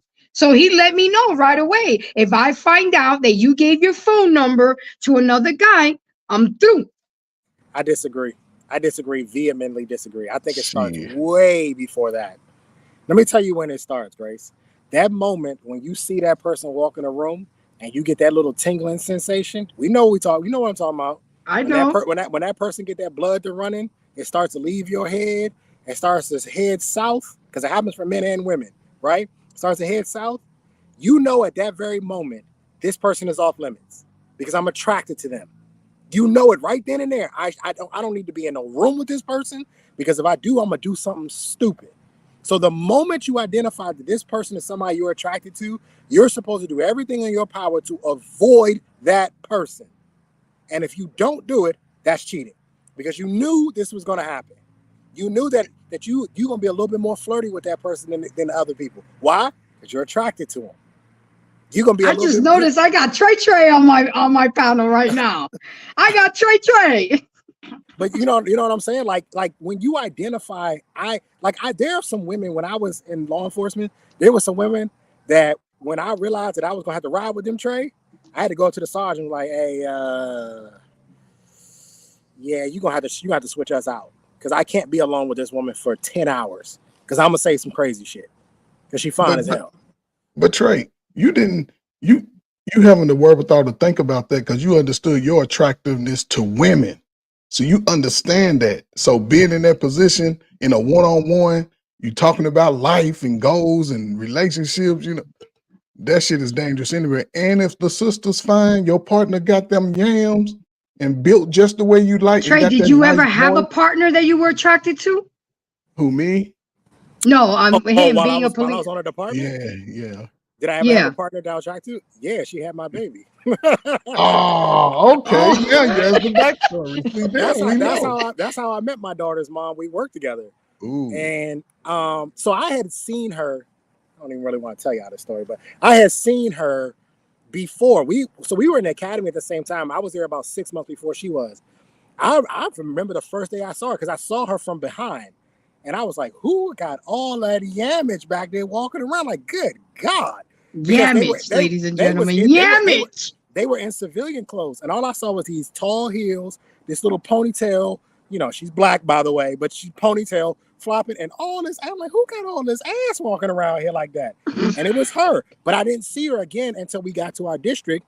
She happened to sit down next to me. I was typing up a report. She sat next to me and she was typing up her report. And she kind of leaned over. She's like, because she was in training. She's like, can you help me for a second? And she asked me a question. I answered it. And then the rest is sort of history until we got put in the same car together. And we just talked all night. Obviously, you stuck in the car at 10 hours. You ain't got no choice but to talk. And then that turned into, okay, let's go get something to eat. Next thing I know, we was living together and we was having a baby. So, yes, absolutely. And the thing is I could kind of feel it after maybe our second or third time that we got put in the car together. Because it wasn't so professional anymore, right? It was only professional when we got a call. When we got a call, then it's like, all right, we turned it on, right? But when we weren't at a call, it was flirty. It was, I'm going to go run and go grab something to eat. Do you want something? Let me grab you something. Oh, I know you. I heard you said you like this kind of juice, so I got you that. It's like little stuff like that. I was like, I can see this is trending. This is trending a certain way. And then after that, we wound up switching shifts and whatnot. But by that time we were dating. But I absolutely have been in cars with women who are extremely attractive women. And most of the time I would go to the sergeant and be like, yo, can I swap out? Because I knew it. I knew if you leave me in that car, I'm going to try to get her number. I'm going to try to take her out. I knew myself. I knew how I was. You know what I mean? And most relationships, even to this day, still are formed. You still cultivate them at work. Most people still meet their partners at work. Most of them do.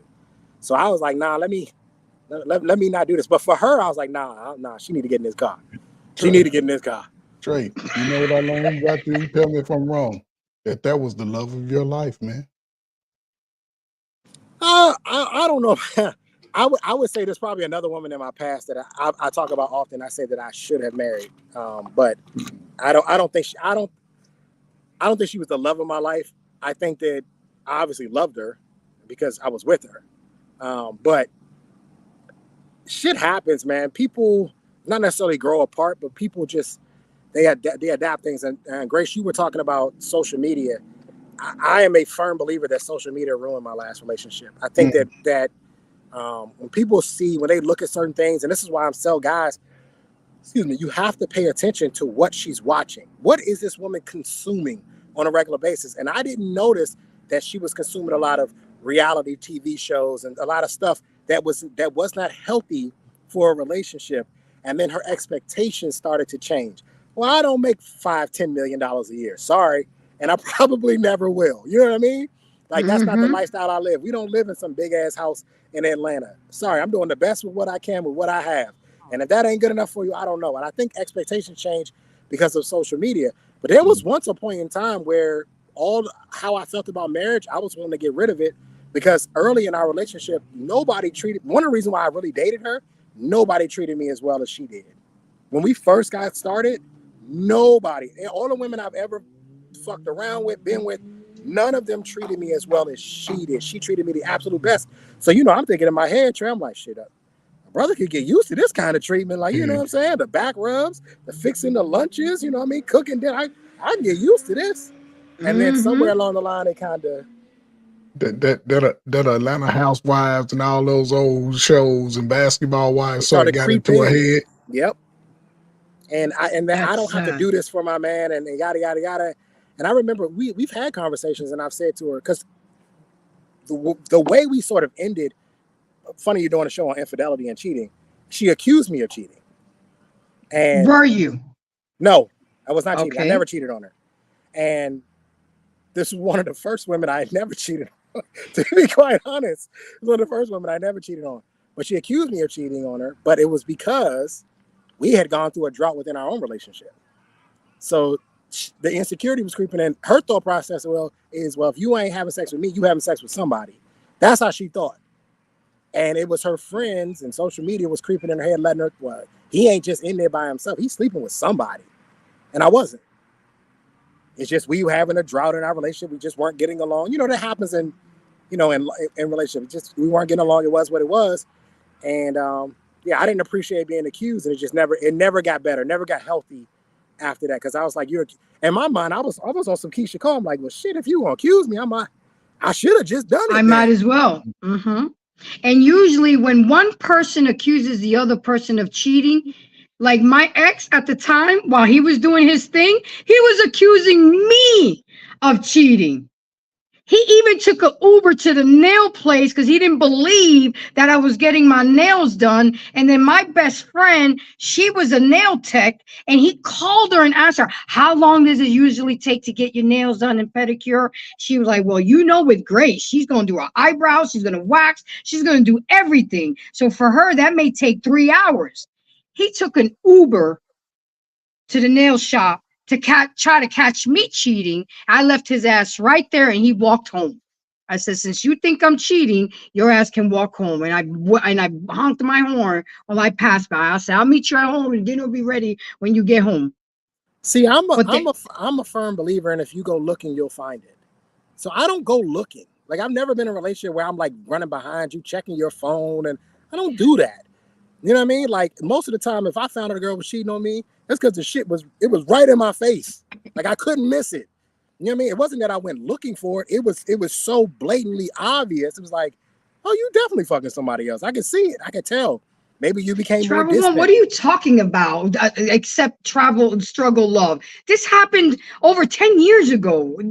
Anyway, can you take that comment off, please, BMU? Come on, man. We got to take that comment off. It's getting annoying now. So there was no struggle that, and of course, Travel One, you wouldn't understand because you've never been married and you don't have children. So it's not struggle love. It gets more complicated than that. But I'm gonna let you get a pass because you don't know no better, and you still gonna be my girl for life. But like I said before, people are so quick to say, I would leave him in a minute, I'll leave her in a minute. You don't know what you're gonna do until you are in a situation. Well, yeah, it is assumptions because the way you talk doesn't come from a married woman's perspective or a woman that has children, because you would at least show some type of empathy. And then I'm telling you that this happened years ago, and you're telling me don't accept struggle love. I mean, come on now, come. You know, let's get it together. Let's bring it on in and start over. Another Grace, you know travel and you are bonded. LOL. Yeah, I know. We good though. We good. You see, she knows how to. She gets me roused up, and then she butters me up. You know, but that's okay. That's why I love what we got. We came about and we agree to disagree, and I gave her a fucking wrench so I can show people that you can get past things. She was like, "Are you sure you want to give me a wrench? Because I'm gonna still be me." I said, "As long as you don't disrespect me, she gonna talk her shit to me. But as long as you don't disrespect me, we good. Other than that, and somebody else snipes you, that's on you."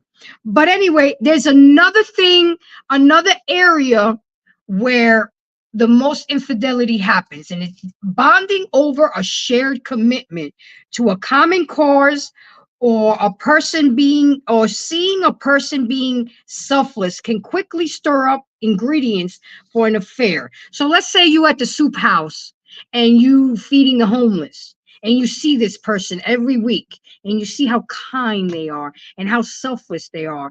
These are ingredients to start looking at that person in a certain way where you normally might not see them if you was outside of that. Now, let's talk about certain behaviors. Like I told you, when it came with my husband, it was simply the fact that he wasn't eating at the house anymore. That was the main red flag, but I still let it ride because I could have been wrong. Until that day that she came to my job and showed me a video of him, I said, okay, it has been confirmed, because it's very hard to decipher somebody that's 6'9". You know, you just don't see that walking around every day. I said, yeah, I could pick him out at the Million Man March. Okay. So what behaviors, when Trey, when you knew your woman was cheating on you, what kind of behavior? I mean, you already talked about it. You said that she was watching shows, she was asking more. Oh Lord, here, hold on a second. PA Texas come in. These hoes ain't loyal. I'm in the Dominican Republic and these hoes ain't loyal either, Grace. Oh Lord, what brothel you in, PA? Because I know you I know you got 4 of them right now. I'm messing with you in DR. So you talked about she started having different expectations of you. Did intimacy stop with y'all? Yeah, she can become emotionally distant. What else? Go ahead, because you're going through the list. She can stop doing the things like, you know, that she would do to take care of you. You know, I had one woman who was cheating on me. She just suddenly my hamper was full of dirty clothes. She normally did the laundry. Suddenly I ain't had no clean clothes. You know what I mean? And it was like, yeah, something definitely going on. She didn't have time because she was out with her side piece. She couldn't do the laundry. She was out with her side piece. You know what I mean? Hanging out. The communication starts to falter. You know, you guys maybe used to can sit and talk about anything, laugh and joke about anything, and now you can't do that anymore, or everything's serious, or everything turns into an argument or some sort of disagreement. For me, I typically notice if it starts to become that sort of push and pull, that tug. We start, you know what I mean? Like it's just, okay, it's rocky all of a sudden. It's like, all right, what's going on? Because it doesn't make sense, right? We're good. What's going on now? And then, but again, I don't go looking. I'm just not one of them guys. I'm not gonna go checking behind you to go find out what's going on. I am a firm believer what's done in the dark will come to light. I just gotta let it be. Eventually, it'll come out. It always does. And so, but there are some telltale signs early. The emotionally distant one is usually the one that jumps out at me. Well, I'm going to tell you one that a man told me, because, you know, I be talking to men all the time. He actually told me that he knew his woman was cheating on him because the cootie cat wasn't getting as wet as it used to be. It felt different. He wasn't getting the same energy that the coochie, the head, and the loving, it wasn't being reciprocated like she used to do it. And I said, are you serious? Can men, and I'm gonna ask both of you and any men in the chat, let me know, can y'all tell that your woman's coochie's been tampered with? and has been violated, and another penis has slid in there? Can y'all tell? No. But you know what? I have some men that have told me that they can tell. Where Tommy at? That's ego. Where Tommy at? That's Tommy ego. B? That's ego talking. Yeah, you don't know. Unless that dude is hung like a fucking elephant, you don't know. You don't know. You don't know what she's doing. You don't know what she's doing. Some women are good enough that she can legitimately be attracted to you and be attracted to the guy she's sleeping with.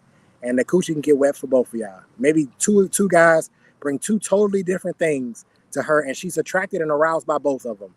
And the coochie still get wet. Get wet for him and get wet for you. And so, no, you don't know. I would believe a man is lying if he said, "Oh, I know." Unless I'll say one thing. Unless he was her first. If he was her first, maybe. Because the fitment might be a little bit different. If he was her first. But if he wasn't her first, if he was like her 7th or 8th or 9th, you don't know shit. You lying. No. I mean, what about you, Trey? Do you believe that? Well, I guess I'm gonna have to say my light skin Trey. Listen, I mean, Trey's my light skinned brother from another mother. Can you tell? Yeah, light skin always been in since I've been around since '68. Shit, I've been in good. I ain't never been on the downside of none of this shit. I love to get him started. No, but Trey, are you in the back, sir? Trey's 100%. Can you tell, Trey? I mean, I know you say you've never even been through this, but can you tell if your woman's coochie been tampered with? No, I mean, listen, man. No, a guy can't tell. They can put the snap back, whatever they got to do to snap it back. 2 days later, it can be, I mean, it is what it is. Most women are horny too. At the same time, men are. It might be a different day. So women got different cycles of the month, so it's very few to have the same time. Where they have to take a break. So that 5 to 7 day break that y'all need, that's cool. Some guys, the smaller group of guys that are having the most sex, they can understand. You get 2 or 3 women, that's 21 days. He might need a 7-day break too. So 21 days in between, he can be with all 3 of them. Half the time they know it. Sometimes they don't, but he can move that way too. So the women, you can't really tell because they wash it. I just wish that the women that do move like that, just take a fucking bath every time you get through getting smashed. Sit your rotten self down in the tub of hot water. Sit down in there, let it marinate for about an hour. Clean it out real good, and then do whatever you got to do to make it turn into sunshine again. Other than that, you see why I got to drink when I do my show? No, you know why I'm laughing? Because Trey is right. There's a video of a white woman who was telling a story about being with her boyfriend in the middle of the night. Her side piece called her and said I was gonna tell that story. I couldn't find the video. But go ahead, you tell it. And she went to him, had sex with him. He finished either in her or on her vagina. No, it was in her. Okay, it was in her.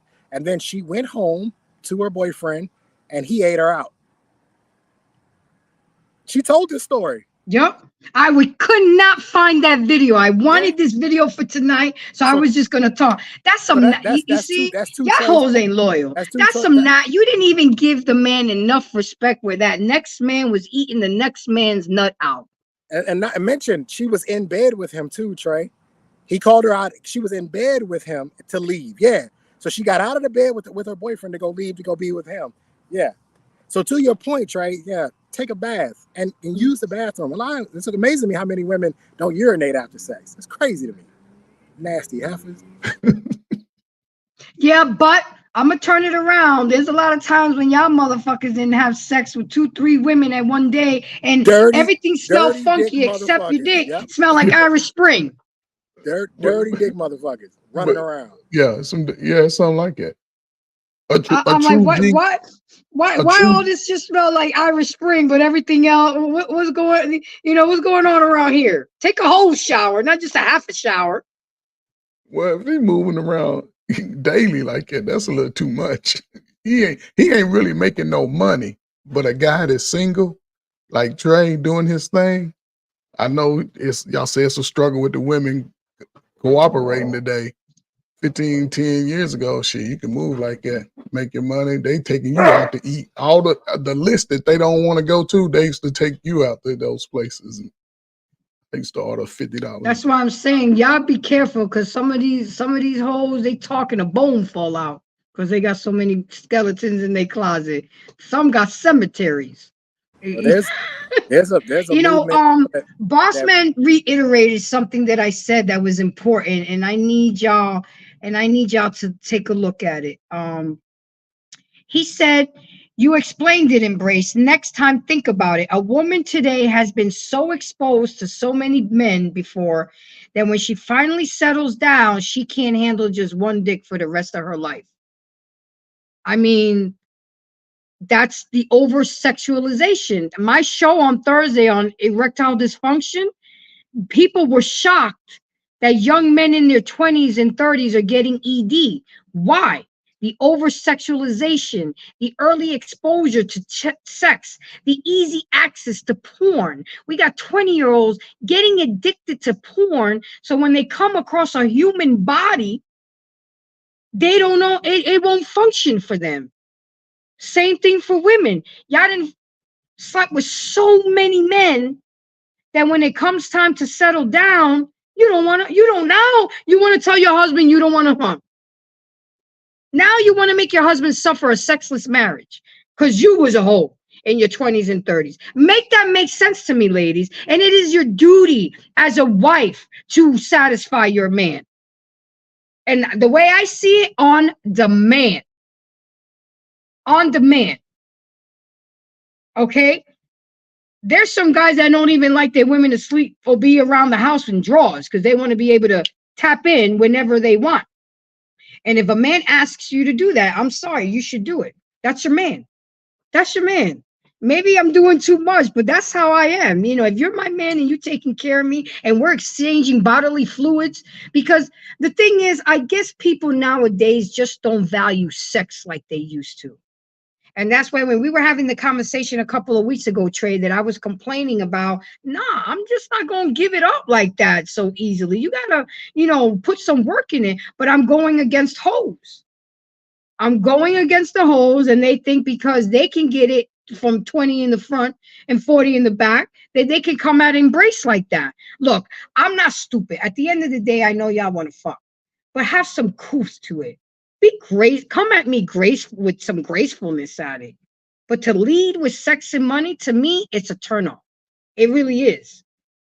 I mean, make it sound, make it sound romantic, but this, I'm coming over, I'm coming to smash, or, just stupid shit that some men say. It's, anyway, we're getting off track, but, what else? What else are we talking about here? We were talking about, women start caring more about their appearance. Women start dressing differently. Women start calling you less, taking longer to text you back. Yeah, I'm giving it all away, ladies, because you know what? Y'all ain't shit. We ain't shit. And we complain about the men all the time. But while we're pointing a finger at them, look, there's 3 pointing at us. I need y'all to stop bashing my men and start taking a mirror. Look, I keep one right here all the time because sometimes I got to check myself. Take a mirror out and check yourselves before you wreck yourselves. Oh, men ain't shit. Ain't no good men out here. No, maybe it's the choices that you're making. Maybe it's the men that you're picking. I'm right there with y'all guys. Sometimes I be thinking like, what was I thinking? But sometimes a man catch you in a situation, catch you at the right time, the mood is aligned, everything is right. But then you got to wake up out of that fog. But the thing remains is that when Chris Brown said that song, it went, he just coined that shit. We got pastors saying that shit in their sermons. BMU, if you're there, you're welcome to play that little clip. And I think we got another video. Please tell me you have the video from the setup. We'll close. We'll do that video and then we'll close out because I'm trying to stay under the 2-hour mark. Are you there, BMU? Or are you sleeping? What we doing, sir? What we doing? Oh Lord. This what is it? Because I'm light skinned? What we doing? I don't. I don't. What's going on? Where you at, BMU? I can't text you because I'm on my phone right now. I can't get a hold of you, Trey. If you can get a hold of him for me. I don't think BMU's on the 1s and 2s tonight. I think it's Black David. Yeah, it is him. Look at the back chat. Black He David, said it was where are him. you, buddy? Killing us. Where you at, BMU? You eating? What you doing? You laying it down? But anyway, let me see. So you have a daughter, Trey. How are you going to talk to her and explain to her about cheating? You know, I I have personal feelings about cheating. I don't know. This is something that actually me and her mom were talking about this probably about 2 weeks ago. We were having a conversation about, you know, how did we want to explain relationships to our daughter. I don't know how I'm going to explain cheating. I will explain it to her that it's more than likely going to happen to you. Be ready. Be ready. It's going to come. I highly doubt you will go throughout your life and not deal with a man who will cheat on you. Now, that's not the most optimistic thing to say, but I think it's the most realistic thing to say. I want to get her prepared for what's more than likely going to happen and how she needs to be in control of her emotions. Because I just watched a video of a man who caught his girlfriend cheating, and he took out a flamethrower and chased this guy down the street, trying to burn him up with a flamethrower. So people, I'm glad that never happened while I was on duty, because I would have hated to have to put somebody down if they're trying to burn me up like that. Well, but you know, I'll be honest with you, Grace. I don't know. All I know is to tell her, because the one thing I always wonder with women is, you guys don't want guys to cheat on you, and I get it. I get the emotional. It's taxing emotionally. I get that, right? It's also not very safe in these days, right? With the STDs, STI rates, and all that. But then you get the next man, and he does the same thing too. He cheats too, and I'm like, so you left one cheater to get with another cheater? And that doesn't make any sense. And what I noticed is that you just got with a better cheater. You haven't figured it out yet, but he's just a better cheater. He's better than you know. I'm a much better cheater now than I was when I was 21, right? I know what to do. So you just got with a better cheater. I think that we have to prepare women and explain to them biology, how men operate, how men think, what men want, variety, right? Because it's also the same with young men. We have to explain to young men, women are not what you see on TV of the old movies and old days. They have sort of changed and morphed into a different type of woman, whereas they want pleasure too. We got women talking about, I'm leaving him because his penis is too small, or he doesn't make me come. Stupid shit.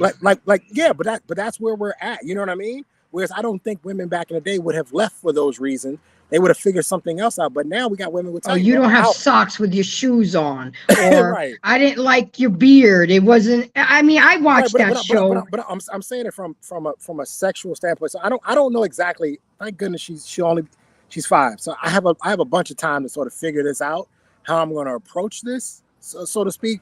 But I'm not completely sure how I'm going to break this down to her, other than the fact that I am going to be honest with her about male nature, and that your boyfriend is going to look at other girls and he is going to like other girls. And it doesn't mean that he doesn't like you. He likes you any less. It doesn't mean that you're inadequate. It doesn't, like, I don't want her to feel insecure about herself because a boy likes other girls too. Or, she gets that's normal. It's normal. It's just normal behavior. And eventually you'll find a guy who thinks, that you're the best thing since pockets. You know what I mean? Like, eventually you'll find him. And to be quite honest, he might cheat on you too. To be quite honest with you, it's a possibility. I think what I'll have to teach her is you have to find a man who's grounded in something that may be bigger than him, maybe his religion, maybe his spirituality. That's why he won't cheat. Or maybe he's a man who's of high moral standards and character, and that's why he won't cheat. That's what I would push her towards. Try to find that type of man, so that way you won't have to worry about cheating. But even still, you know, listen, these women. Well, put it this way, coochie has never been coochie. The lowest rates, the lowest prices of all time. Like it has never been stock easier. dropped. It The has stock never, crashed out on coochie. Grace, it's never been easier to have sex with a woman, I think, than it is today. If you're Okay, a man, if you're and a I'm man who glad has some you shit said together. that. Do you see why I'm having not only okay? I will put my age right, but take the age away. You take a woman like me who kind of values sex, because when I give myself to you, I'm giving, well, except for the booty hole, but I'm gonna give you 110%. You know what I'm saying? I don't do that, sir. I don't do that. I feel like I'm being punked out. You say it's an exit only? Yes. I'm not into that. And you see, if I got with a man that's into that, I would help him find somebody so he can get that desire fulfilled. But all you know, you ain't gonna get mine. But with the way I went about it with my son, I told him straight up, hoes ain't loyal. They will use you. They're manipulative. They'll like you. They'll make pretend they like you. Ass, cash, or grass. Nobody rides for free. Okay, you can bring home mama the grass. I'll exchange it. But I kept it real with him. I've already gone through one heartbreak with him. We worked it through. I said, let the feeling go. Let it feel what you feel. But then let's pick up and let's keep it moving. Because you got too many other bitches that like you and want to be with you. But that was his first. That was his first everything. So I get it. So I had to be there and listen to Drake with him and eat ice cream. Not Drake. Yep. Drake. And then, and then I sent him, I said, go to your boy's house, go to the gym, go work, go get all that energy out. And then go. And I said, how many other girls like you right now? He was like, about 6. Go text them all right now. Go holler at all of them right now. And just, but it's going to happen, Jordan. And whenever you find that one, you'll know. But until you're ready, and I tell him this all the time, be like Baskin Robbins. Try all 32 flavors. Get that shit out your system. The best way to get back at an ex that cheated on you is to level up as a man. That's the best revenge you can ever have on a woman. So that when she sees you 2 years later, you're in the best shape of your life. And you have more money than you had before. You know what I mean? That is the best revenge you can ever have. A lot of guys want to play tit for tat and what we were talking about the other night, matching energy and all that other BS. That don't work on women.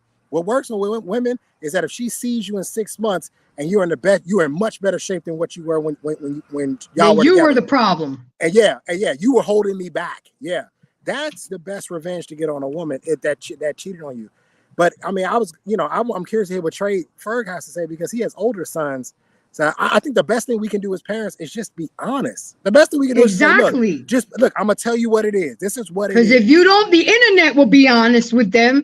If you don't, their homeboys are gonna be honest with him. So last night we were talking, because I'm training him. I said, look, I don't need to hear from you all week. I see what you're doing on social media. But Sundays, you need to take time out and holler at me. And he's been I've talked to my son more now than I ever have, even when he was living with me, and he's been gone for a month. Because now, Mom, I miss you. I miss your cooking. I miss our conversation. So last night he told me, and I know she's not watching, so she's not going to find out. He's like, Mom, I'm going to make her my girlfriend next week. I'm going to wait till I get paid, and I'm going to make it official. And this happened. So he's been good for 2 years, because that relationship was 2 years ago. I said, are you sure you're ready? He was, are you sure? If I would check your phone right now as your girlfriend, what you got going on in that phone? And he started laughing. I said, you better start deleting shit, deleting threads, unfollowing people, and doing the right thing. Because remember, don't do to no female what you don't want no man to do to me. If you're not ready, he was like, Mom, we're going to college together. We're going to the same college. I'm going to be with her. And I'm like, I said, then, I said to him, so why don't you just marry the girl? I mean, if it's that serious, you don't have. He was like, Mom, I'm not ready for marriage. I said, but you ready for sucking and fucking, all right? You ready for all of that? You ready for all of that? I said, look, whatever y'all do, because I talk to her too, just like I'm talking to y'all right now. I said, I know that's my son and you love him, but don't let him put no baby in you, because that dream that you have to be a veterinarian, I'm not saying that it can't happen, but it would be slowed down. It would take longer. And then you're going to expect my son or some boy to support you when they're only 18 years old. How much do you think an 18-year-old is going to do? And I said, do you think it's fair that you put that burden on me or your mother and your father? I wasn't there when y'all were doing y'all shit. Don't bring me in the thing. And she started laughing. She was like, oh my, because she's comes from a good home. They're Christian. And she ain't never had anybody talk to her the way I keep it real. I said, don't let my son or any other boy punk you out. You have a plan. You want to go to school. You want to be a veterinarian. Then stay focused. You have plenty of time for that, but also consider finding your husband while you're in college. And if that happens to be my son, you better snatch him now. You better snatch him now, because once y'all go to college, and he's going to Santa Fe Community College, and then he's going to transfer to UF. Imagine University of Florida.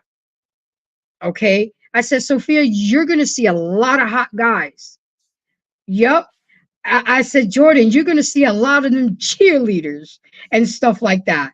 Y'all sure y'all ready to be committed? And he was like, Mom, all we can do is try. You and Dad did it. Because me and his dad were dating in high school and then through college. And then, yeah, we ended up breaking up because every time I called his dorm, there was always bitches in the room. And then, you know what I'm saying? I'm like, I'm over here in Tallahassee at FAMU. You over there at Buffalo State University. And I'm trying to be loyal to you. Oh, no. I broke up with him. With all the snow bunnies? Huh? You up there with all them snow bunnies in Buffalo? Exactly. And I was going to be with all the brothers at FAMU. Rattler. So, yeah, we broke up. But you see, we found our way back to each other 11 years later, got together, you know, and got married, had George. I mean, it could happen. It's like, it could happen. Maybe my son would follow through with it. All I keep telling them and talking to them is, please have no baby. Please have no baby. Don't make no woman no single mom. I asked him last night, you strapping it up? He was like, yeah, Mom. And there was a kind of like a hesitation. I said, I'll tell you what, that pullout game better be strong. Lying. That pullout game don't mean shit. Lying to you, I know. I said, okay, think you know what you're doing with that pullout game. Just so you know, sir, that pre-ejaculation is loaded with sperm. I mean, this is how me and my son talk. I'm telling you, I do not play around with him. I said, don't make me Amazon you a whole box of lifetime warranty of condoms. Because I don't want to be a grandma right now. I just, you know, I feel free now that I don't have to, because I dated in a very controlled environment when I had my son with me. I'm not saying I'm going to a whole phase, guys. Let's not think that. Yeah, I'm not, no, Trey. But the thing is that I can go out of town now. I can go on trips because I don't leave my son alone. I don't just, you know, I didn't bring any Tom, Dick, and Harry to the house. So, no, I'm not going into a whole phase. But the thing is, Gracie got to get her groove back. Grace, you trying to save yourself now. Listen, you're empty nester. You still think you're hot. And I know I'm hot. I know this is a hot pocket still. I ain't even been through menopause yet. I'm good. As long as you know that. Good. Listen, as long as you know that, yes, you're going to the gray waters. It's gonna be sharky waters where you going at. Oh, I already know there's piss in the dating pool, and I saw a couple turds in there too. So I mean, it's bad. Your son, he's in a good position. You know, he's trying to get his education. Hopefully, he doesn't make you a grandmama. But if he does, the question I want to ask you: are you going to support him and the child? I'm not going to be the type of grandma that's going to look after the kid 24/7 and buckle my ass down. I will help. Are you going to buy groceries for the child and little supplies for it, do grandmama stuff? Come and get it. I would do my little part, but I'm not going to do how our pain, and shout out to our pain. He always talks about this, how a lot of these young kids are burdening their parents with their children. It's not going to become a burden to me. That's all I can say to you. Am I going to stop by? Am I going to bake cookies and shit? Am I going to take care of the baby while they go on a date? Absolutely. But I'm not going to be like some of these grandparents. Oh, they don't go to daycare. They stay with me all day. You got me fucked up. You know what, Grace? I want to believe you. I really do. I want to believe you. But I think that when you hold that little sucker in your hands and your arms, things are, see, you're a woman, it's different. Things going to change. Especially if it's a little girl. Because I told him, the first baby he's going to have is a little girl. He was like, Mom, how do you know? I said, because I had a miscarriage and it was a little girl and God is going to give her back to me through you. So Grace, maybe you're right, Trey. I don't know. We'll wait 10 years for that to Grace, come about, so you okay? just happy because of your son and the woman he ends up being with to start a family with. If they have a little girl, it's over for you. You're going to be smush marshmallow pies all day long. Ain't stop it. Now, if a situation like now, just because you've had this talk, now it's different when you had a talk and then hit that love bug. When that love hit his heart and he's laying up with old girl and they've been together and he ain't got to pull out game thinking it, because most men are one track mind. We can't do all this extra shit. In the mid stroke and he hit that non-pull out game and you become a grandmama, whose fault would you blame? Would you blame him or the girl? Him. Okay. Yeah. I would blame him. Because you gave him the information and the understanding. I gave him the information and he didn't apply it, but I've also given her the information. I've also told her, don't let no boy, even if it's my son. You say you want to be a veterinarian. How are you going to be a veterinarian with a baby on your hip? Yeah. It would be difficult. I said, look, Sophia, I already know what you're doing. You ain't got to be shy with me. You know me and Jordan, the type of relationship that me and Jordan got. So I know most of it. Okay. And it's okay. I was 18 once too, but just be smart. I know that I can't stop half these people that I talk to out here in Embrace Land and Black Men Unfiltered to stop having sex, but stop having babies. You don't have to make a human to fuck. Uh-oh, my coach is in here. I'm not speaking soft and lovely, right? Oh, hell. Oh, Lord. Let me Hi, Lawson Translate. How you doing, you've been cutting Moss? up. What's that, baby? You've been cutting up all night long. You know that, don't you? You've been loud. I know you've been in the chat. I seen you. You've been I gave you a loud. shout out. $20 in the front, $40 in the back. Baby, 20 in the front. There it is. 40 in the back. You know what I'm saying? My whole thing is this, man. Look. Go ahead. You want your son to do the right thing, right? So absolutely. Don't let him dabble in what's going on in these streets, man. You know, if you really want your son to be married or whatever, take him to marriage counseling. Let him talk to a pastor or somebody. You know what I'm saying? Let him know what's really going on out here. Because well, he's getting baptized next week. So we're doing it, getting baptized, you know. Listen, life is a long, long journey, man. And if you want him to do it the right way, you got to start him out the right way. You know what I'm saying? You can't worry about what the rest of the world doing. You can't tell him to strap it up and all this stuff. Just tell him don't do it. Don't take a chance. Because what's going to happen if he gets her pregnant? He's not prepared. That's going to be a problem. You know what I mean? Start talking about finances. You know, is your money right? Can you have a baby today? Then you don't need to be having sex. You know what I'm saying? That type of thing. We got to start having real conversations with our boys instead of telling them, hey, just don't go out there and get nobody pregnant. That's not real instructions. You see what I'm saying? Sit down with them with a piece of paper and ask them, how much does it cost to bring a baby in this world? You know what I'm saying? How much does it cost? Go down to the hospital and say, hey, look, talk to one of the nurses. Hey, you guys run bills, right? What's the average cost of bringing the child in? You know, and then after that, how much does it cost to feed a child? You know, how much does it cost to take them to the doctor? You know, that type of thing. Shots, all of that stuff, man. You know what I mean? Take them to the little shoe store. Hey, how much do shoes cost? You know, how much do diapers and milk and formula? And then you look him in the eye and say, you ready for that?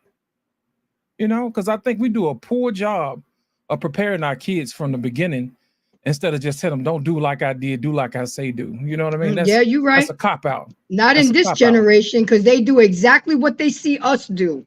Right. And they see what's going on TV. You know, we gotta build our kids up from the ground up. We can't wait until they get to 18 and they got their hormones raging and we ain't prepare them. You know what I'm saying? That type of thing. We gotta catch them early, man. You know, just like Trey said, he got his daughter, what, 5? Ain't that right, Trey? He said, "Get away." I'll show you. Trey is starting already.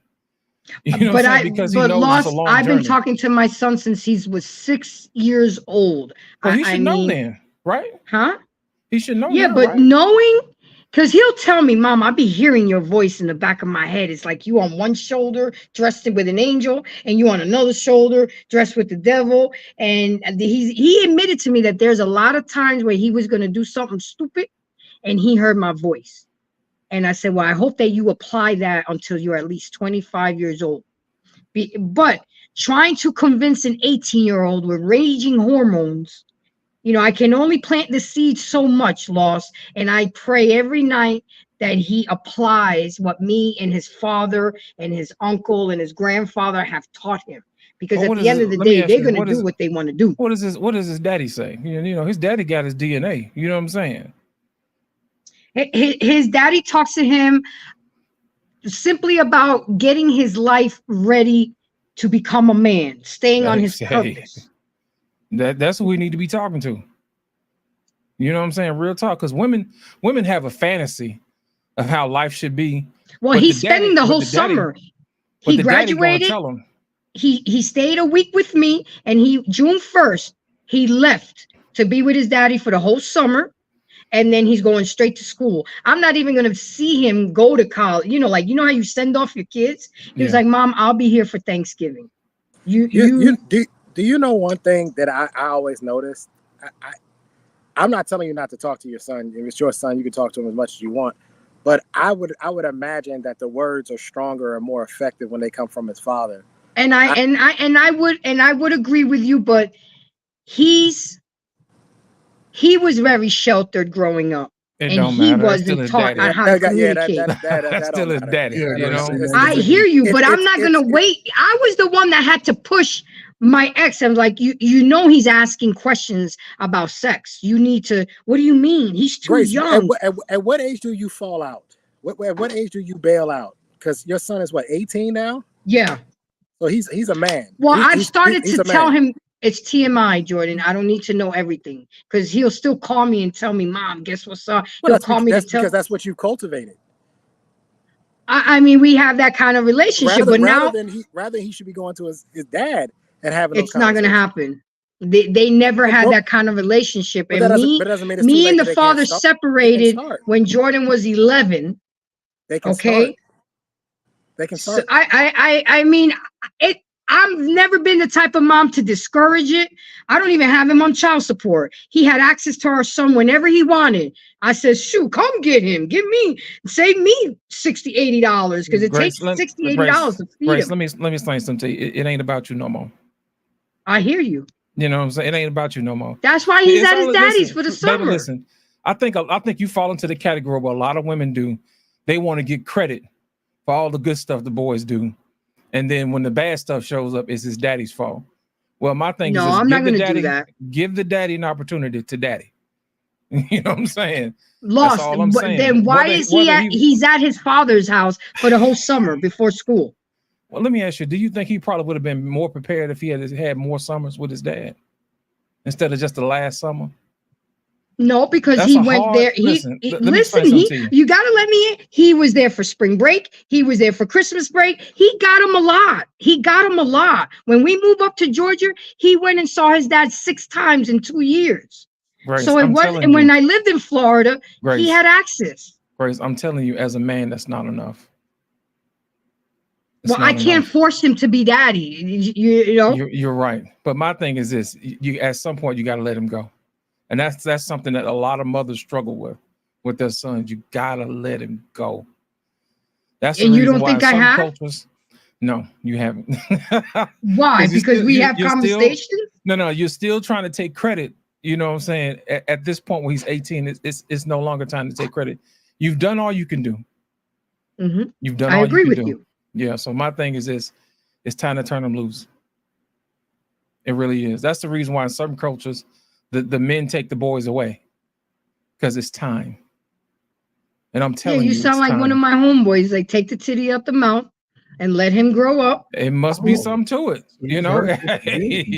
well, the thing is, Grace, we're listening to you when you're telling us the type of relationship you have with your son, and us being men, Trey Ferg has sons, right? You know what I mean? I have a son, even though technically he's not mine, but it's my son. You know what I mean?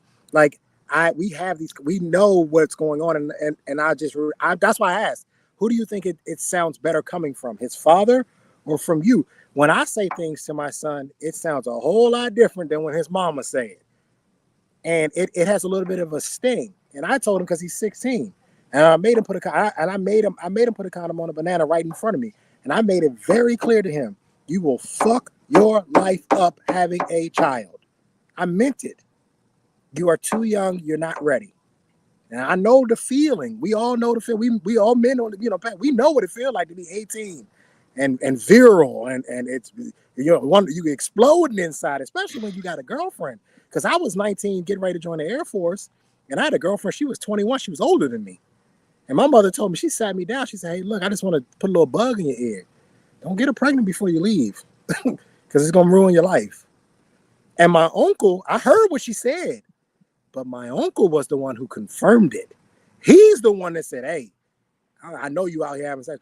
Don't get that girl pregnant, because your life is over. I heard him when he said, it just sounded different coming out of his mouth than it did coming out of my own mother's mouth. You know what I mean? That's why I asked you, who do you think is more effective? This is what I'll do for you guys. I will text the father tomorrow and I will say, please make sure you reiterate the importance of him not making a baby from now till 26, 7 years old. Please reiterate that. He needs to hear it from you versus me. I will do that for you guys. Right? Huh? You know why it works better with the men. Because only a man can teach a boy how to be a man, and it has more sternness. That's what you've heard on. That's what you've heard on the internet. That's not what that is. Then what is it? When a boy hears it from his dad, he's hearing it from himself in the future, because he can see himself in his father, and it justifies himself as a man when it comes from his father. That's the reason why. Okay.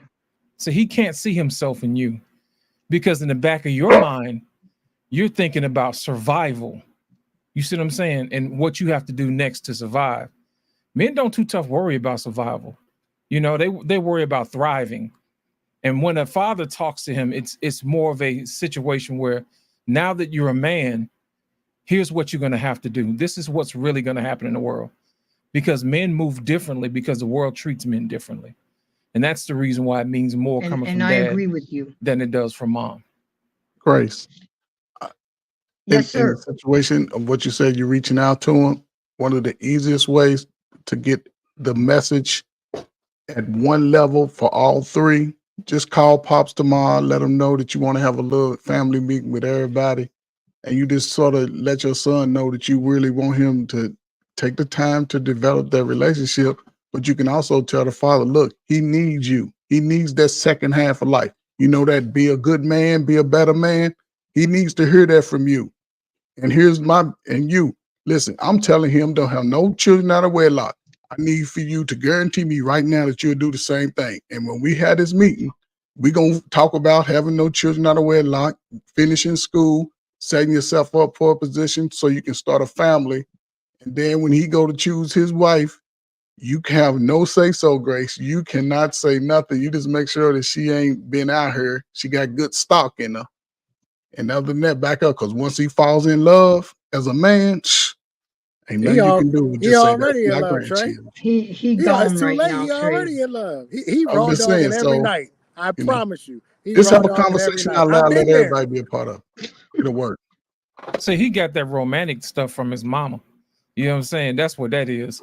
So when you fall in love and you find a girl and y'all gonna be holding hands and y'all gonna be walking in the park or whatever, you know his daddy gonna say, boy, you better get a job because them bills coming. Because he already know that there ain't gonna be no romance without no finances. You know what I'm saying? I got you, Lost. My baby been working since he was 14 on the same job. That's a different perspective. You know, a dad is gonna tell you what you're gonna have to do. You know what I'm saying? That's real talk. Not only that, the father needs his son too, because believe it or not, it fulfills something in a father to see his son do well as well. Because it also validates him. It validates him as a man as well. So he has a vested interest in the well-being of his child. You know what I'm saying? Because when people look at him, it's something inside a man that said, that's my boy. That's my girl. You know what I'm saying? So when you take that away from him, that actually does the child and the father a disservice. Now, granted, you've actually taken care of him. You put food in his mouth, you put shelter and all this other stuff, and that is good. We're not taking that away. But at some point in time, he is going to need the fuel, you know what I mean, that's in him from his father, that's going to propel him into manhood. And that's what most of the guys are trying to tell you on the panel.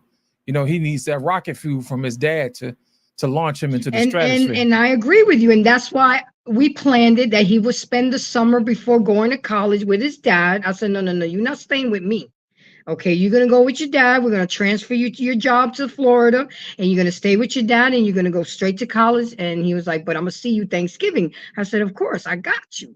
You know, all he's thinking about is that food, Lost. All he's thinking about that food for Thanksgiving. So that was the thought process, exactly what you just said. If he's with his dad the summer before going to college, his dad can, you know, talk to him and put, but I will reiterate everything that you said to me to him tomorrow, so he can go in a little bit harder in the paint, because now he's about to ask this girl to be his girlfriend.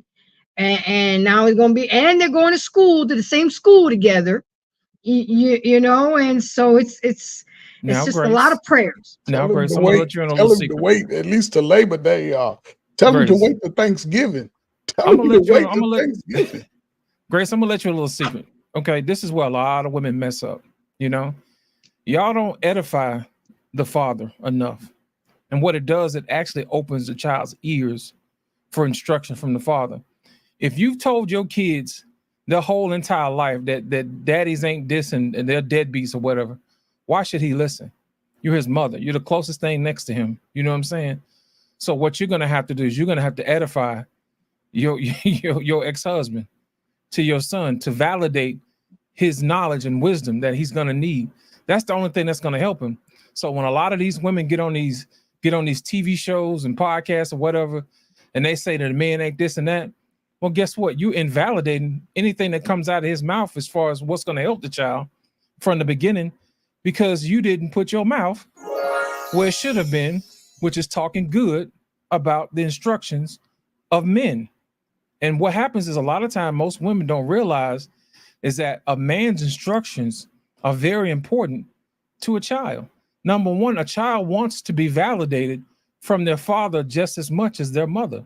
Absolutely. So when you tell your child that whatever comes out of his mouth ain't nothing because he ain't been there, and all of a sudden he's going on there for the summertime, you think your son's ears are going to be perked up, ready to listen? You know, if you had been talking to him the whole time saying, hey, your dad is important. No, it's not. It's going to take more time. That's the reason why I said sometimes one summer ain't good enough. You know, this needs to be a lifetime thing. He needs to be in his son's life from here on out. Let's think about it. Your father's going to have to teach him throughout the different stages of life, from being a child to a teenager to a young adult to a millennial. You know what I'm saying? To a person who's in a middle age. A father's lessons never stop. You know, he's going to have to walk you through those different stages of life. And my thing is, if you invalidate the teacher, then that's not going to make the student ready. If anything, he's going to be looking at him with a side eye. So that's the reason why I tell a lot of women, make sure that when you're talking down on men, you're actually doing your children a disservice. And not only are you doing your children a disservice, you're doing your whole entire lineage a disservice, because you got a whole bunch of people in their family tree that don't listen to men. That's the reason why I tell guys, if you go to a woman and her whole family ain't nothing but a bunch of women, you better run. Because those women don't respect men. They don't respect their presence. They don't respect their wisdom. They don't respect nothing. So my thing is this: why should he go into a situation where he's going to be in a family with nothing but women that they don't respect men? That's going to mess up his psyche at some point in time. So I tell men, if you go to a family where there's some men there, you're off to a good start. But if it's nothing but women, you got to run. That's not a place for men. Yeah, that's why I was asking on our Pain show. He had to pop the balloon, and I said one of the questions that these guys should be asking the women is, was your dad in your life? And if your dad wasn't in your life, who was the male authority that was in your life? That's an important question. You can say what you want to say about me. I have never dated a woman whose father was not in her life. Every woman that I have dated, her daddy was in her life to some degree, whether her parents weren't together or not, or whether they were still married. Her father was there. So I never had that issue of I'm going to be disrespectful in the sense of what we see out on the streets today, right? There's other ways of disrespect, but not to the way we see it today. It's important. I just know that when I hear you talk about your son, I hear me. Like, this was me before I got ready to go into the Air Force. I thought I was so in love, and her name was Tiana, by the way. And I'm marrying Tiana, and Tiana was a little light, bright, little, light skin with freckles, and I was over them, and she was older than me too. Great, so I thought I was doing it out here. You know what I mean? I got me an older woman. She can drink. She got a car. She drive. Like, I was getting myself there, but I thought I was doing it. And then you realize as you get a little bit older, brother, you was living on the edge, having going raw dogging her, not pulling out, relying on her to take birth control or plan B or whatever. Bro, I was living on the edge. This whole thing, we could be having a completely different conversation about Trey. And I could have a bunch of kids, and for whatever reason, somebody looked out for me. You know what I mean? Somebody looked out for me to make sure I didn't have these kids because I was living on the edge. So I hear that, and I remember everything you saying to me, my mother was saying. Everything you saying, but I wasn't hearing it because I was getting sex. I was having sex.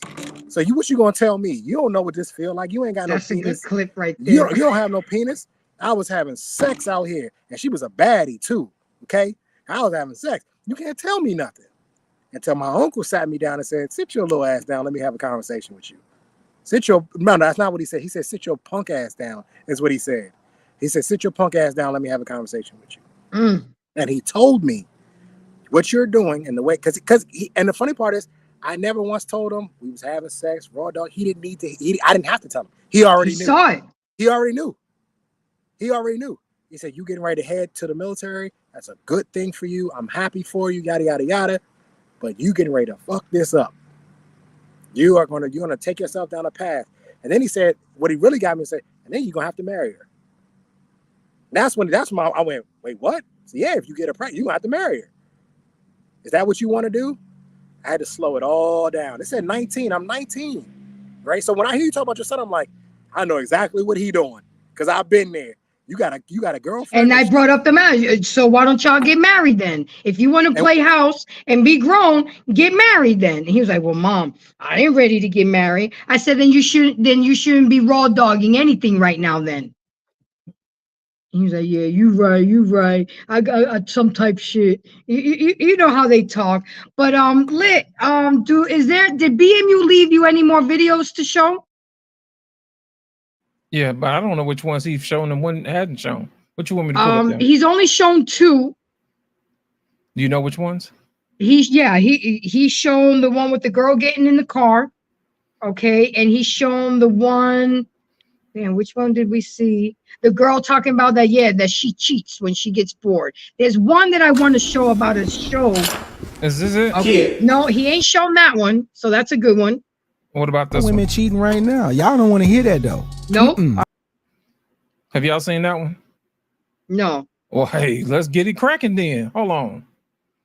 Got nothing to do with sex. If you giving another man time in your inbox, he in your DMs, y'all talk, "Good morning, beautiful. Hey, what you doing today? Hey, I like what you doing." All of that, like you giving a man conversation. Now, if a man do that, oh, you building a relationship. But what you think you doing? You cheating? Really? You cheating? Yeah, you cheating. But see, y'all don't want to talk about that. Yeah, y'all answer the man, "Oh, you look beautiful. You look, ooh, I like what you wearing. Like you wearing them shoes. Like that brother don't care nothing about no shoes, shawty. He trying to build a relationship with you, and you building one with you cheating. A lot of women cheating right now. Y'all don't want to hear that though. Are they? Because it ain't got.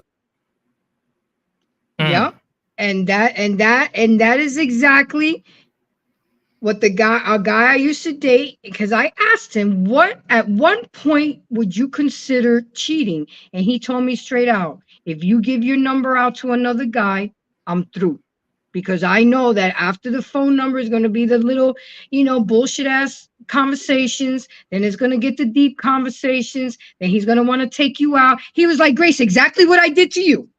Exactly how I got you. Got your phone number, talked to you nice, took you out, you know, and now we're here. So why would you give your phone number to somebody else if we're dealing with each other? So I respected that. I really did. And that's why people have to have, every person has a different interpretation of what cheating is, but y'all have to have that deep conversation. Lit, at what point do you consider cheating? If she entertains anybody, man, like real talk.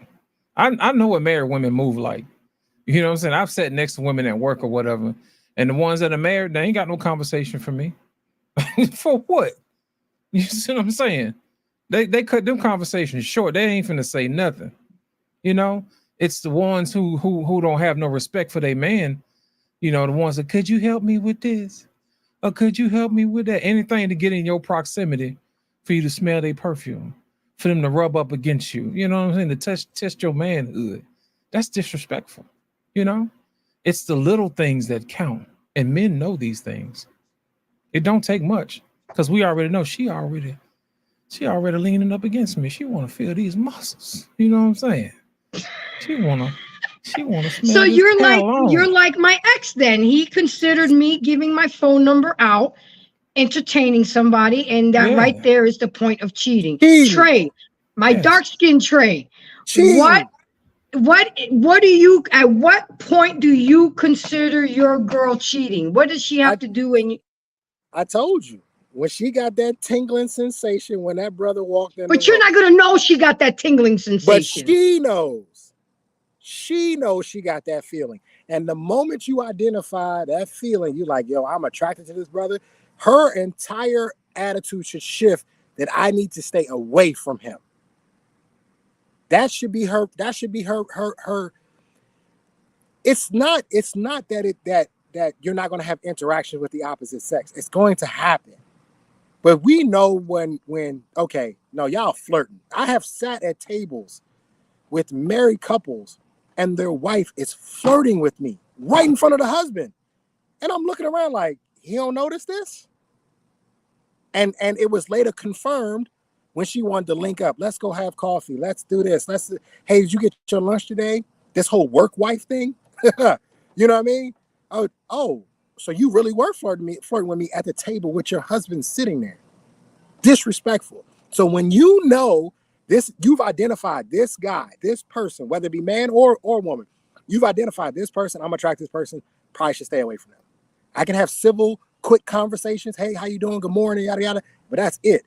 But you know, like Law said, when y'all getting a little close, you can smell her perfume, or you doing too much. You're going way too far because you know there is an attraction to this person. And what you don't want to do is you don't want to put yourself in a situation where you're tempted. And temptation breeds mistakes. People start doing dumb shit when they get tempted. So the whole thing is, I'm a believer in roots. Let's kill it at the root. If the root is attraction, you need to deal with it the moment you notice I'm attracted to this person. Lit, if you could do me a favor, put Miss O'Show comments off because she's cooking in the chat right now. Entertaining guys in the DMs, putting inappropriate pictures on the internet is cheating. Next, she got another good one. Continually giving eye contact is cheating. I mean, dressing inappropriately in public is cheating too. These all, Miss O, you're cooking in the chat right now. You're making some gumbo, okay? But to some men, some things may not be considered cheating to others. And that's why all I'm saying is, people, have the conversation. Don't have the conversation when it's already at the cheating point. Like, I asked my dude at the time I was dating, what point do you consider cheating? Tell me the rules of your game so I can move accordingly. And he told me straight up, the minute you give your phone number to somebody, it's cheating. I said, okay. So I mean, to another guy, it may not mean that. It may mean if you talk to him on the phone, it may, you know, everybody's different. Most men are the same, but some are different too. Trey, my light-skinned brother from another mother, at what point do you consider cheating?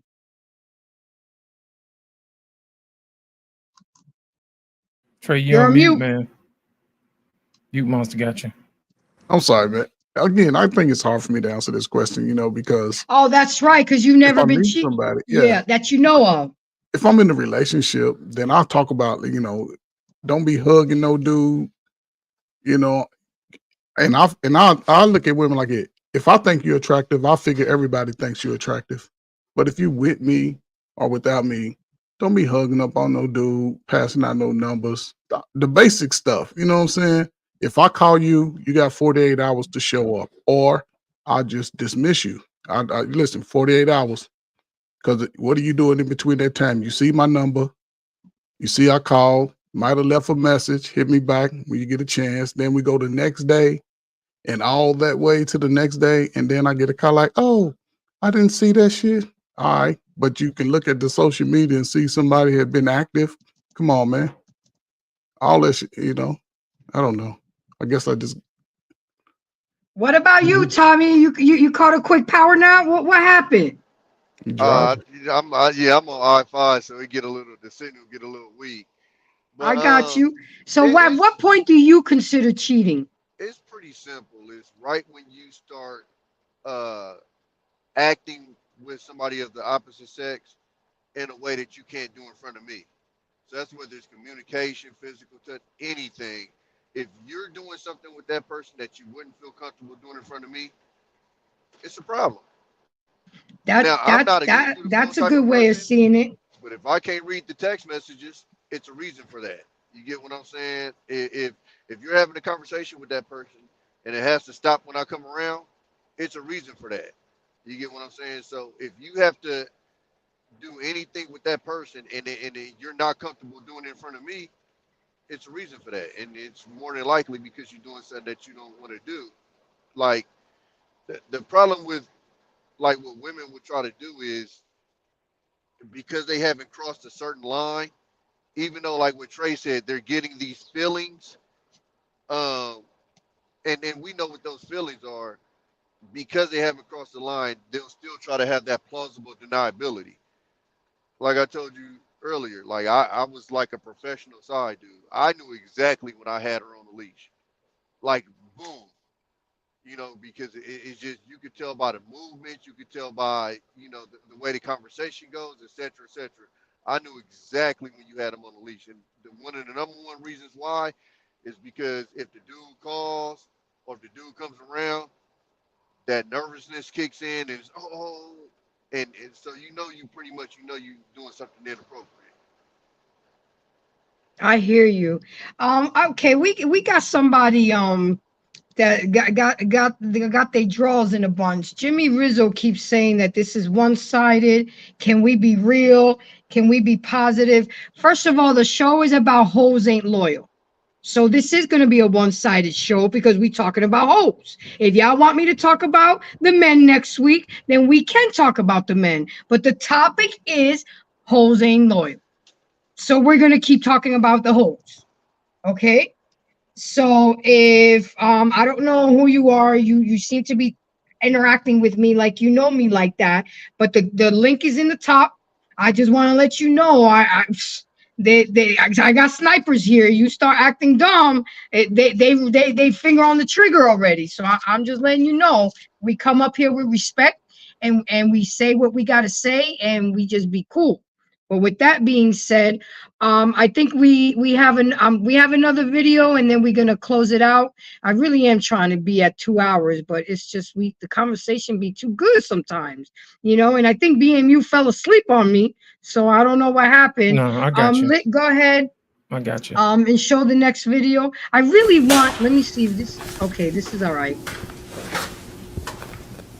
Well, damn. What? With your slick ass, I got the notification. What the hell you doing in here? I just needed some space, that's all. You needed some space. That's it. What are you doing What's here? funny? Because ain't nothing funny. You talking about you needed some space. Okay, space. You said you was going to stay with your mom. You going to be over your cousin's house. Why would you need a hotel and have space? Some space away from you. We've been arguing and stuff like somebody else has some space too, because none of this look familiar. That's one of my friends. What friend? I know all your friends. Name them. Jordan, he's just one of my friends. He? We just Whoa. What the hell you mean he? He needed some space away from his people, and we decided to get a room together. What's the problem? Okay, we all deserve each other. What? That is so disrespectful. Somebody, you need some space. But I knew when you said you needed some space, I knew what you really was talking about. You wanted to break up. Enjoy yourselves. Wow. She got that room on their joint account. Because I do research on the video in case people ask. She got that room in a joint account, and you heard him say, I got the notification. Okay. And it was just that easy to get caught talking about you want some space, but you got a whole nother man in a hotel room. Hoes ain't loyal. I mean, this is what I'm talking about. If you didn't want to be with that man anymore, then speak up. There's another video, and that was the first video I sent him, and I don't know if he put it on. Is there any more videos? No, that's it. That's the only 2 we got. Okay, no problem. So he's Hey Grace, in reference to that video, you know, I've seen sort of that young lady doing some skits, so I don't know how real that is, but I'm sure it is a good example of how things can happen. But as far as her and that guy, I've sort of heard and seen them do several other videos, and it's always pertaining to some form of cheating in a sense. And I get what you're saying, Trey. A lot of these things that we see on the internet is skits, but it's skits imitating life. This is shit that really does happen, people. Yeah. You know, and that's why people are putting the skits out there so they can see, so we can talk about it, so we can dissect it the way we're doing right now. I mean, to tell your man that you need some space and you're going to go to your mama house and then you get the room with your joint account. I mean, how stupid can you be? So you're paying for the room, you're paying for the dick too? You couldn't even let that man get the room? But I mean, that it's kind just like, it goes go ahead, back to what I Tommy. was saying earlier, Grace, where usually when you end up in that situation, there was some form of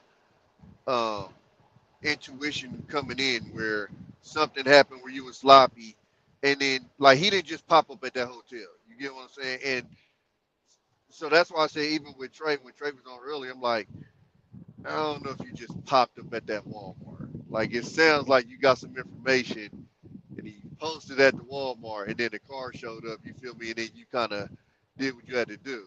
But for a lot of men, that's kind of embarrassing that I kind of staked it out because I figured it out or whatever. But that's usually how it goes because people are sloppy. So usually it's going to be something that triggers me to go, okay, that ain't right.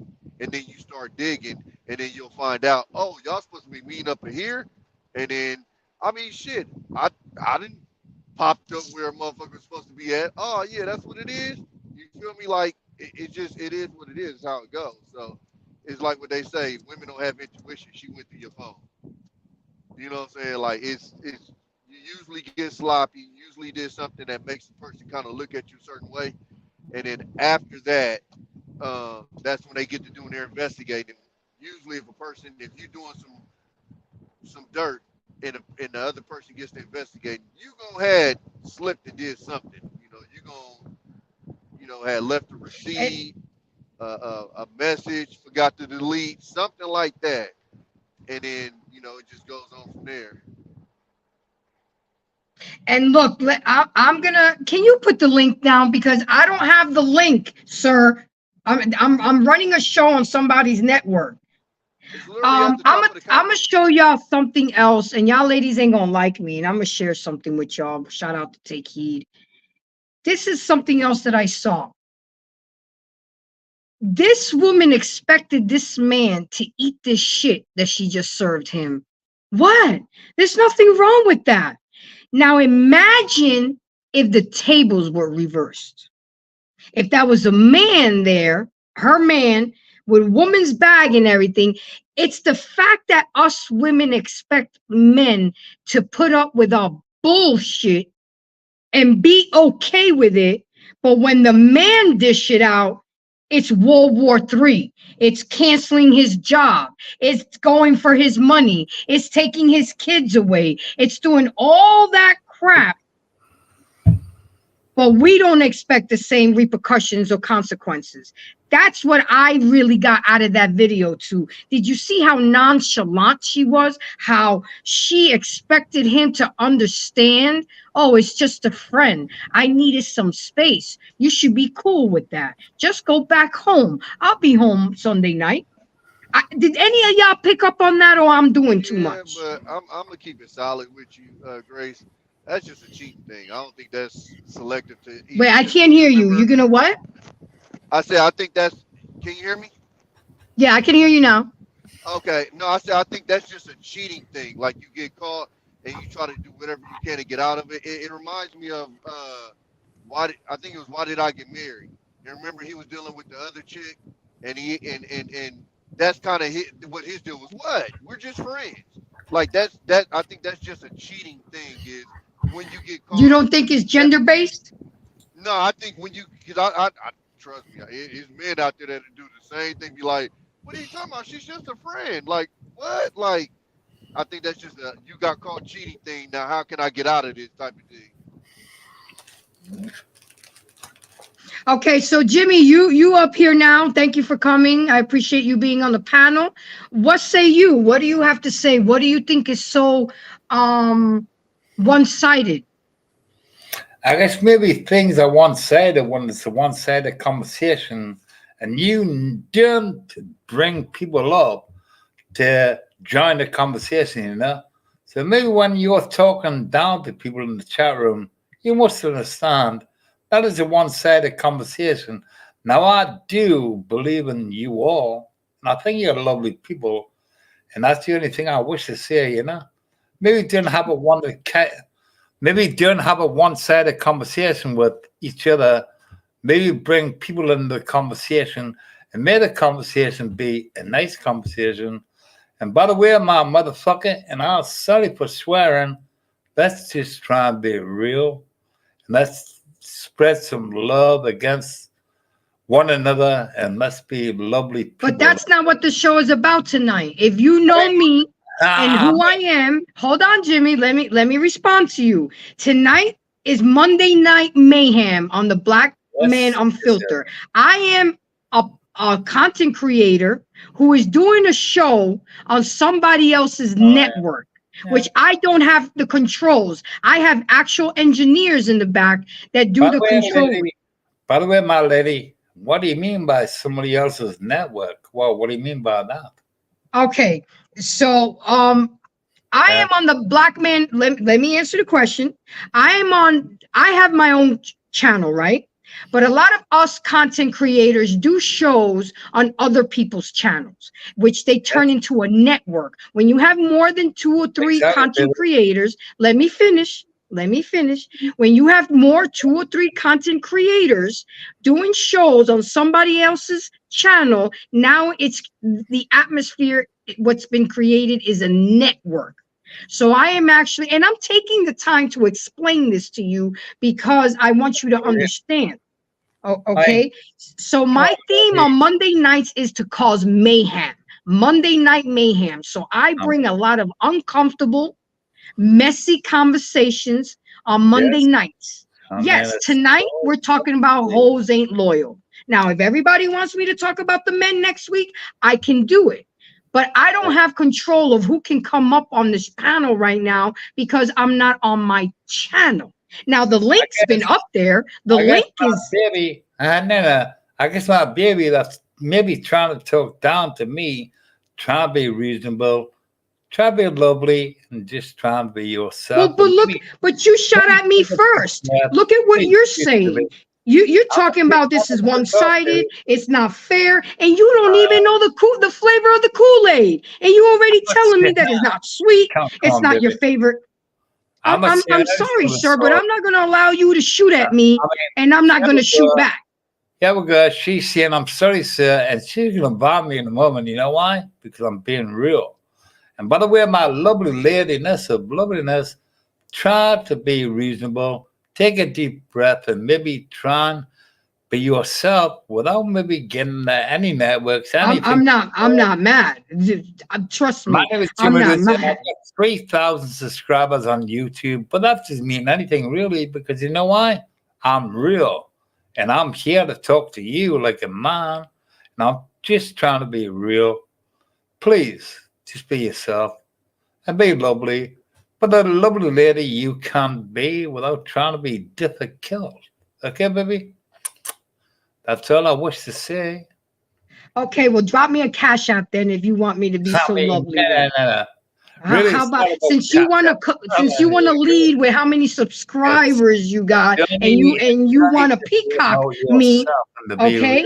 So go ahead and drop a cash app and show me how serious you are, and I'll change my behavior. Be real and certainly be real, okay?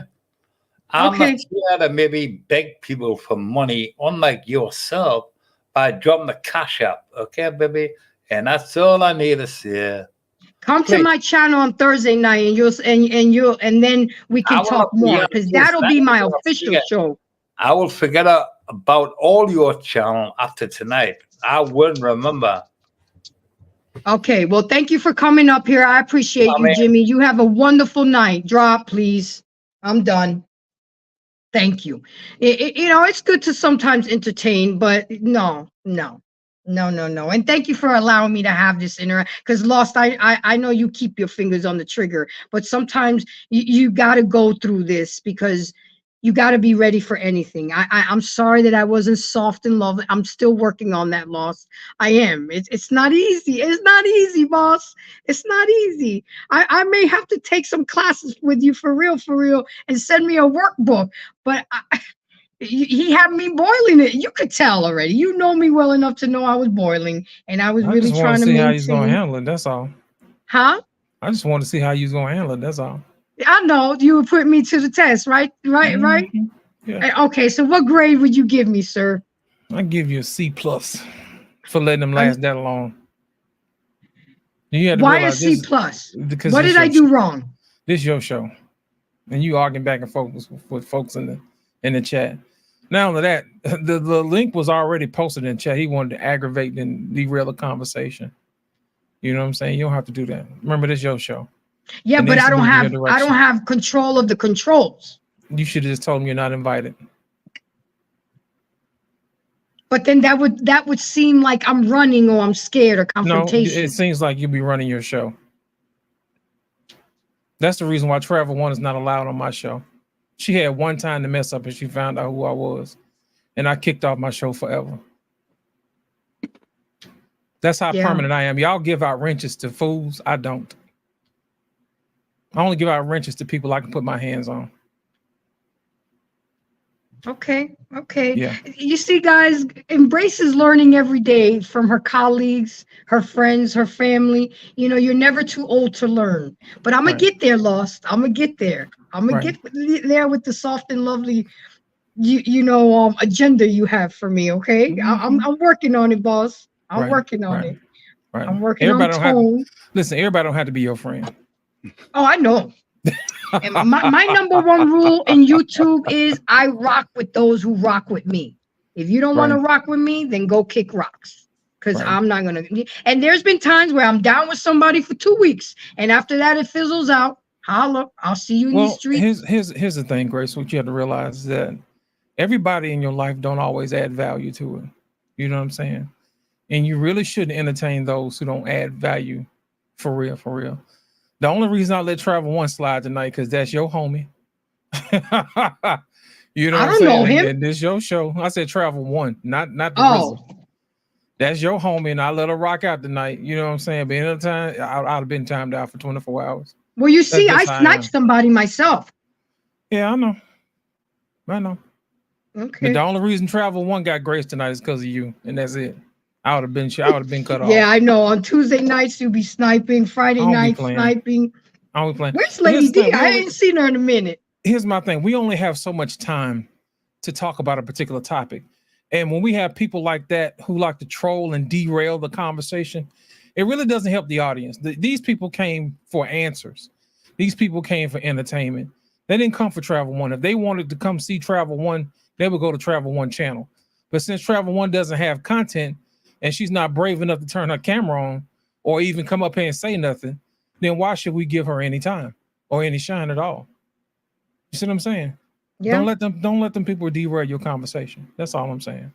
But continue. I hear you. I hear you, coach. I hear you, coach. Yeah. All right, so we're gonna go ahead and close out with our final thoughts about hoes ain't loyal. We're gonna start with Tommy B, then we'll finish with Trey Ferg. We'll close out with Lost, and then I'll close it out. And then don't forget, guys, tomorrow night, Flipping Tables, Black Man Unfiltered Network. Wednesday night, shout out to JT. What we say podcast. Thursday nights is the new ladies of the BMU network, grown ass women. And y'all know Friday night is barbershop night. The kings of BMU on there. Saturday night is Alexis with Texas. And it is also Saturday night. Oh, Miss Jenny once a month. She comes on. Sunday nights, great area with Grooms and Reviewings and Mr. Bennett. And of course, you guys know Monday night is our Pain and then me. That's the whole network. We got something for you every day of the week.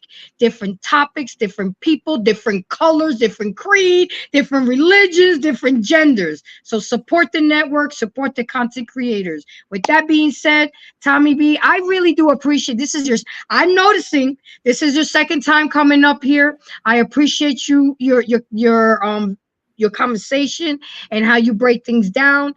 Go ahead and give me your final thoughts on these hoes ain't loyal. Okay, I don't know if y'all can hear me. We can hear you. A little choppy. Okay. No, I would just say, like the title say, hoes ain't loyal.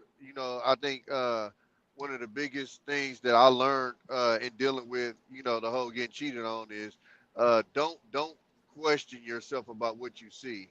I think especially when you start delving in with that love word, a lot of people will see stuff, but then will talk themselves out of what they see or how they've been treated, and then you end up in a worse situation than you was in. So my thing is always, once you're in a situation where you feel like you need to look through somebody's phone or follow somebody, you essentially already know what's going on, and so from that point you need to make a decision whether you're going to leave or not, and go off of that. But my thing is just don't try to doubt what you see.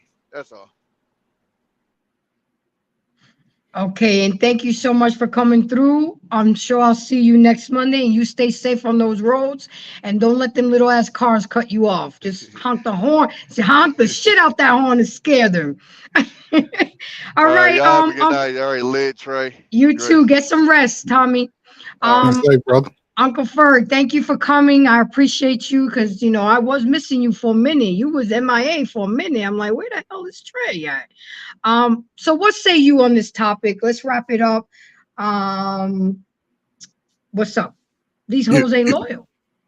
Before I get to that, Grace, just listening and speaking in today, listening to you, you've heard a lot of stories for the second and third time. Mm-hmm. So take the information and just try it out and come talk about whether it worked or not, any adjustments in 90 days. Try it out for 90 days. Shout out to your son, shout out to his father. Hopefully they can create a bond that's like no other, especially in the second time of his life. As far as people being loyal, whether you're a male or female, if you want any change in your life and you've had the experience of being a cheater and unfaithful and all that, at some point you got to decide what do you want it for your life to be better. You have to. I don't care if you're 21, 41, 51. You have to decide. If you get into a relationship, after 40, hopefully you've gotten all your playing days out of the way. You're a little more stable, a little more focused. Things can change. Maybe you can, have the, what do we call it? The golden goose at the end of the road. If you're not in that space, just be honest. If you're going to cheat, just be honest. Just tell a girl or tell a man up front, look, I might sleep around. They're accepting that now. Nobody's trying to get in a marriage or something that's going to build generational wealth. So people just accepting multiple relationships if you're honest and upfront, because, you never know. But listen, we don't have too much time to play out here. I just hope we can find a way to get it better, because regardless, whether you say the hoes ain't loyal, be loyal to yourself. Be loyal to yourself. So other than that, you know what, Grace? Appreciate it, man. So Thank you for coming. I really do appreciate all the value that you add. Thank you for coming. All right, Lit, you got it now. I know you were listening in the back and you were in the chat for a minute and then you came up. What say you? What do you have to say about these hoes ain't loyal? Well, I'm to steal a line from one of my homeboys from Humble Dad's channel. We got to stop breaking our own hearts and stop expecting loyalty from hoes. You know what I'm saying? We already know for a fact, you know, what hoes are all about, man. Hoes all about 20 in the front and 40 in the back. You know what I'm saying? My thing is if you want a wife, you should go where the wives are. You should talk to only women who want to be wives and stop entertaining the hoes. The hoes know why they have a good time, you know, not for a long time. You know what I mean? They ain't trying to build no families. They ain't trying to build nothing. You know what I'm saying? All I'm saying is this: make sure that you entertain those who want to do what you want to do and stop expecting loyalty from people who are already not built for loyalty. You know, they built for the person who goes to the highest bidder. So like I said earlier, stop breaking your own heart. You know what I'm saying? So that's all I got to say about that, Grace. Good show tonight. Remember, this is your show. And Riz, if you keep coming back, I'm gonna kick you from the show permanently. So stop asking. We wrapping it up, brother. Okay, so with that being said, let me go ahead and give my final thoughts. So to all of my embracers on the Black Man Unfiltered Network and to my channel, listen, cheating is detrimental to people's health. Many are left emotionally traumatized and broken, and some don't come back from it.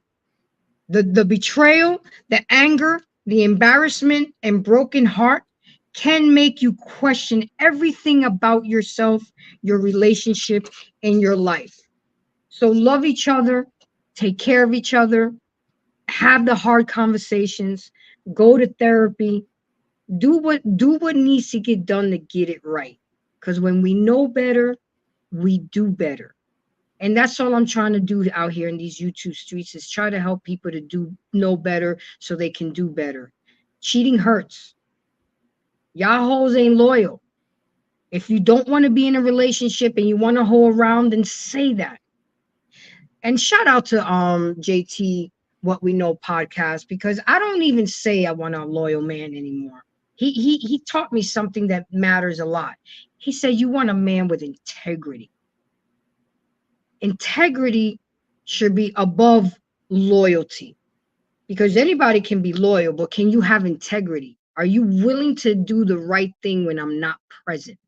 Are you willing to back me up when somebody's dogging me out? Are you willing to rock with me and show that you rock with me when other people don't rock with me? And that's all I'm saying. Yeah, tonight was about the ladies. Tonight was about the hoes ain't loyal. If y'all want me to talk about the men, I'll do that. But I don't need to. Y'all women talk about the men enough. We're talked out. We need to talk about y'all hoes.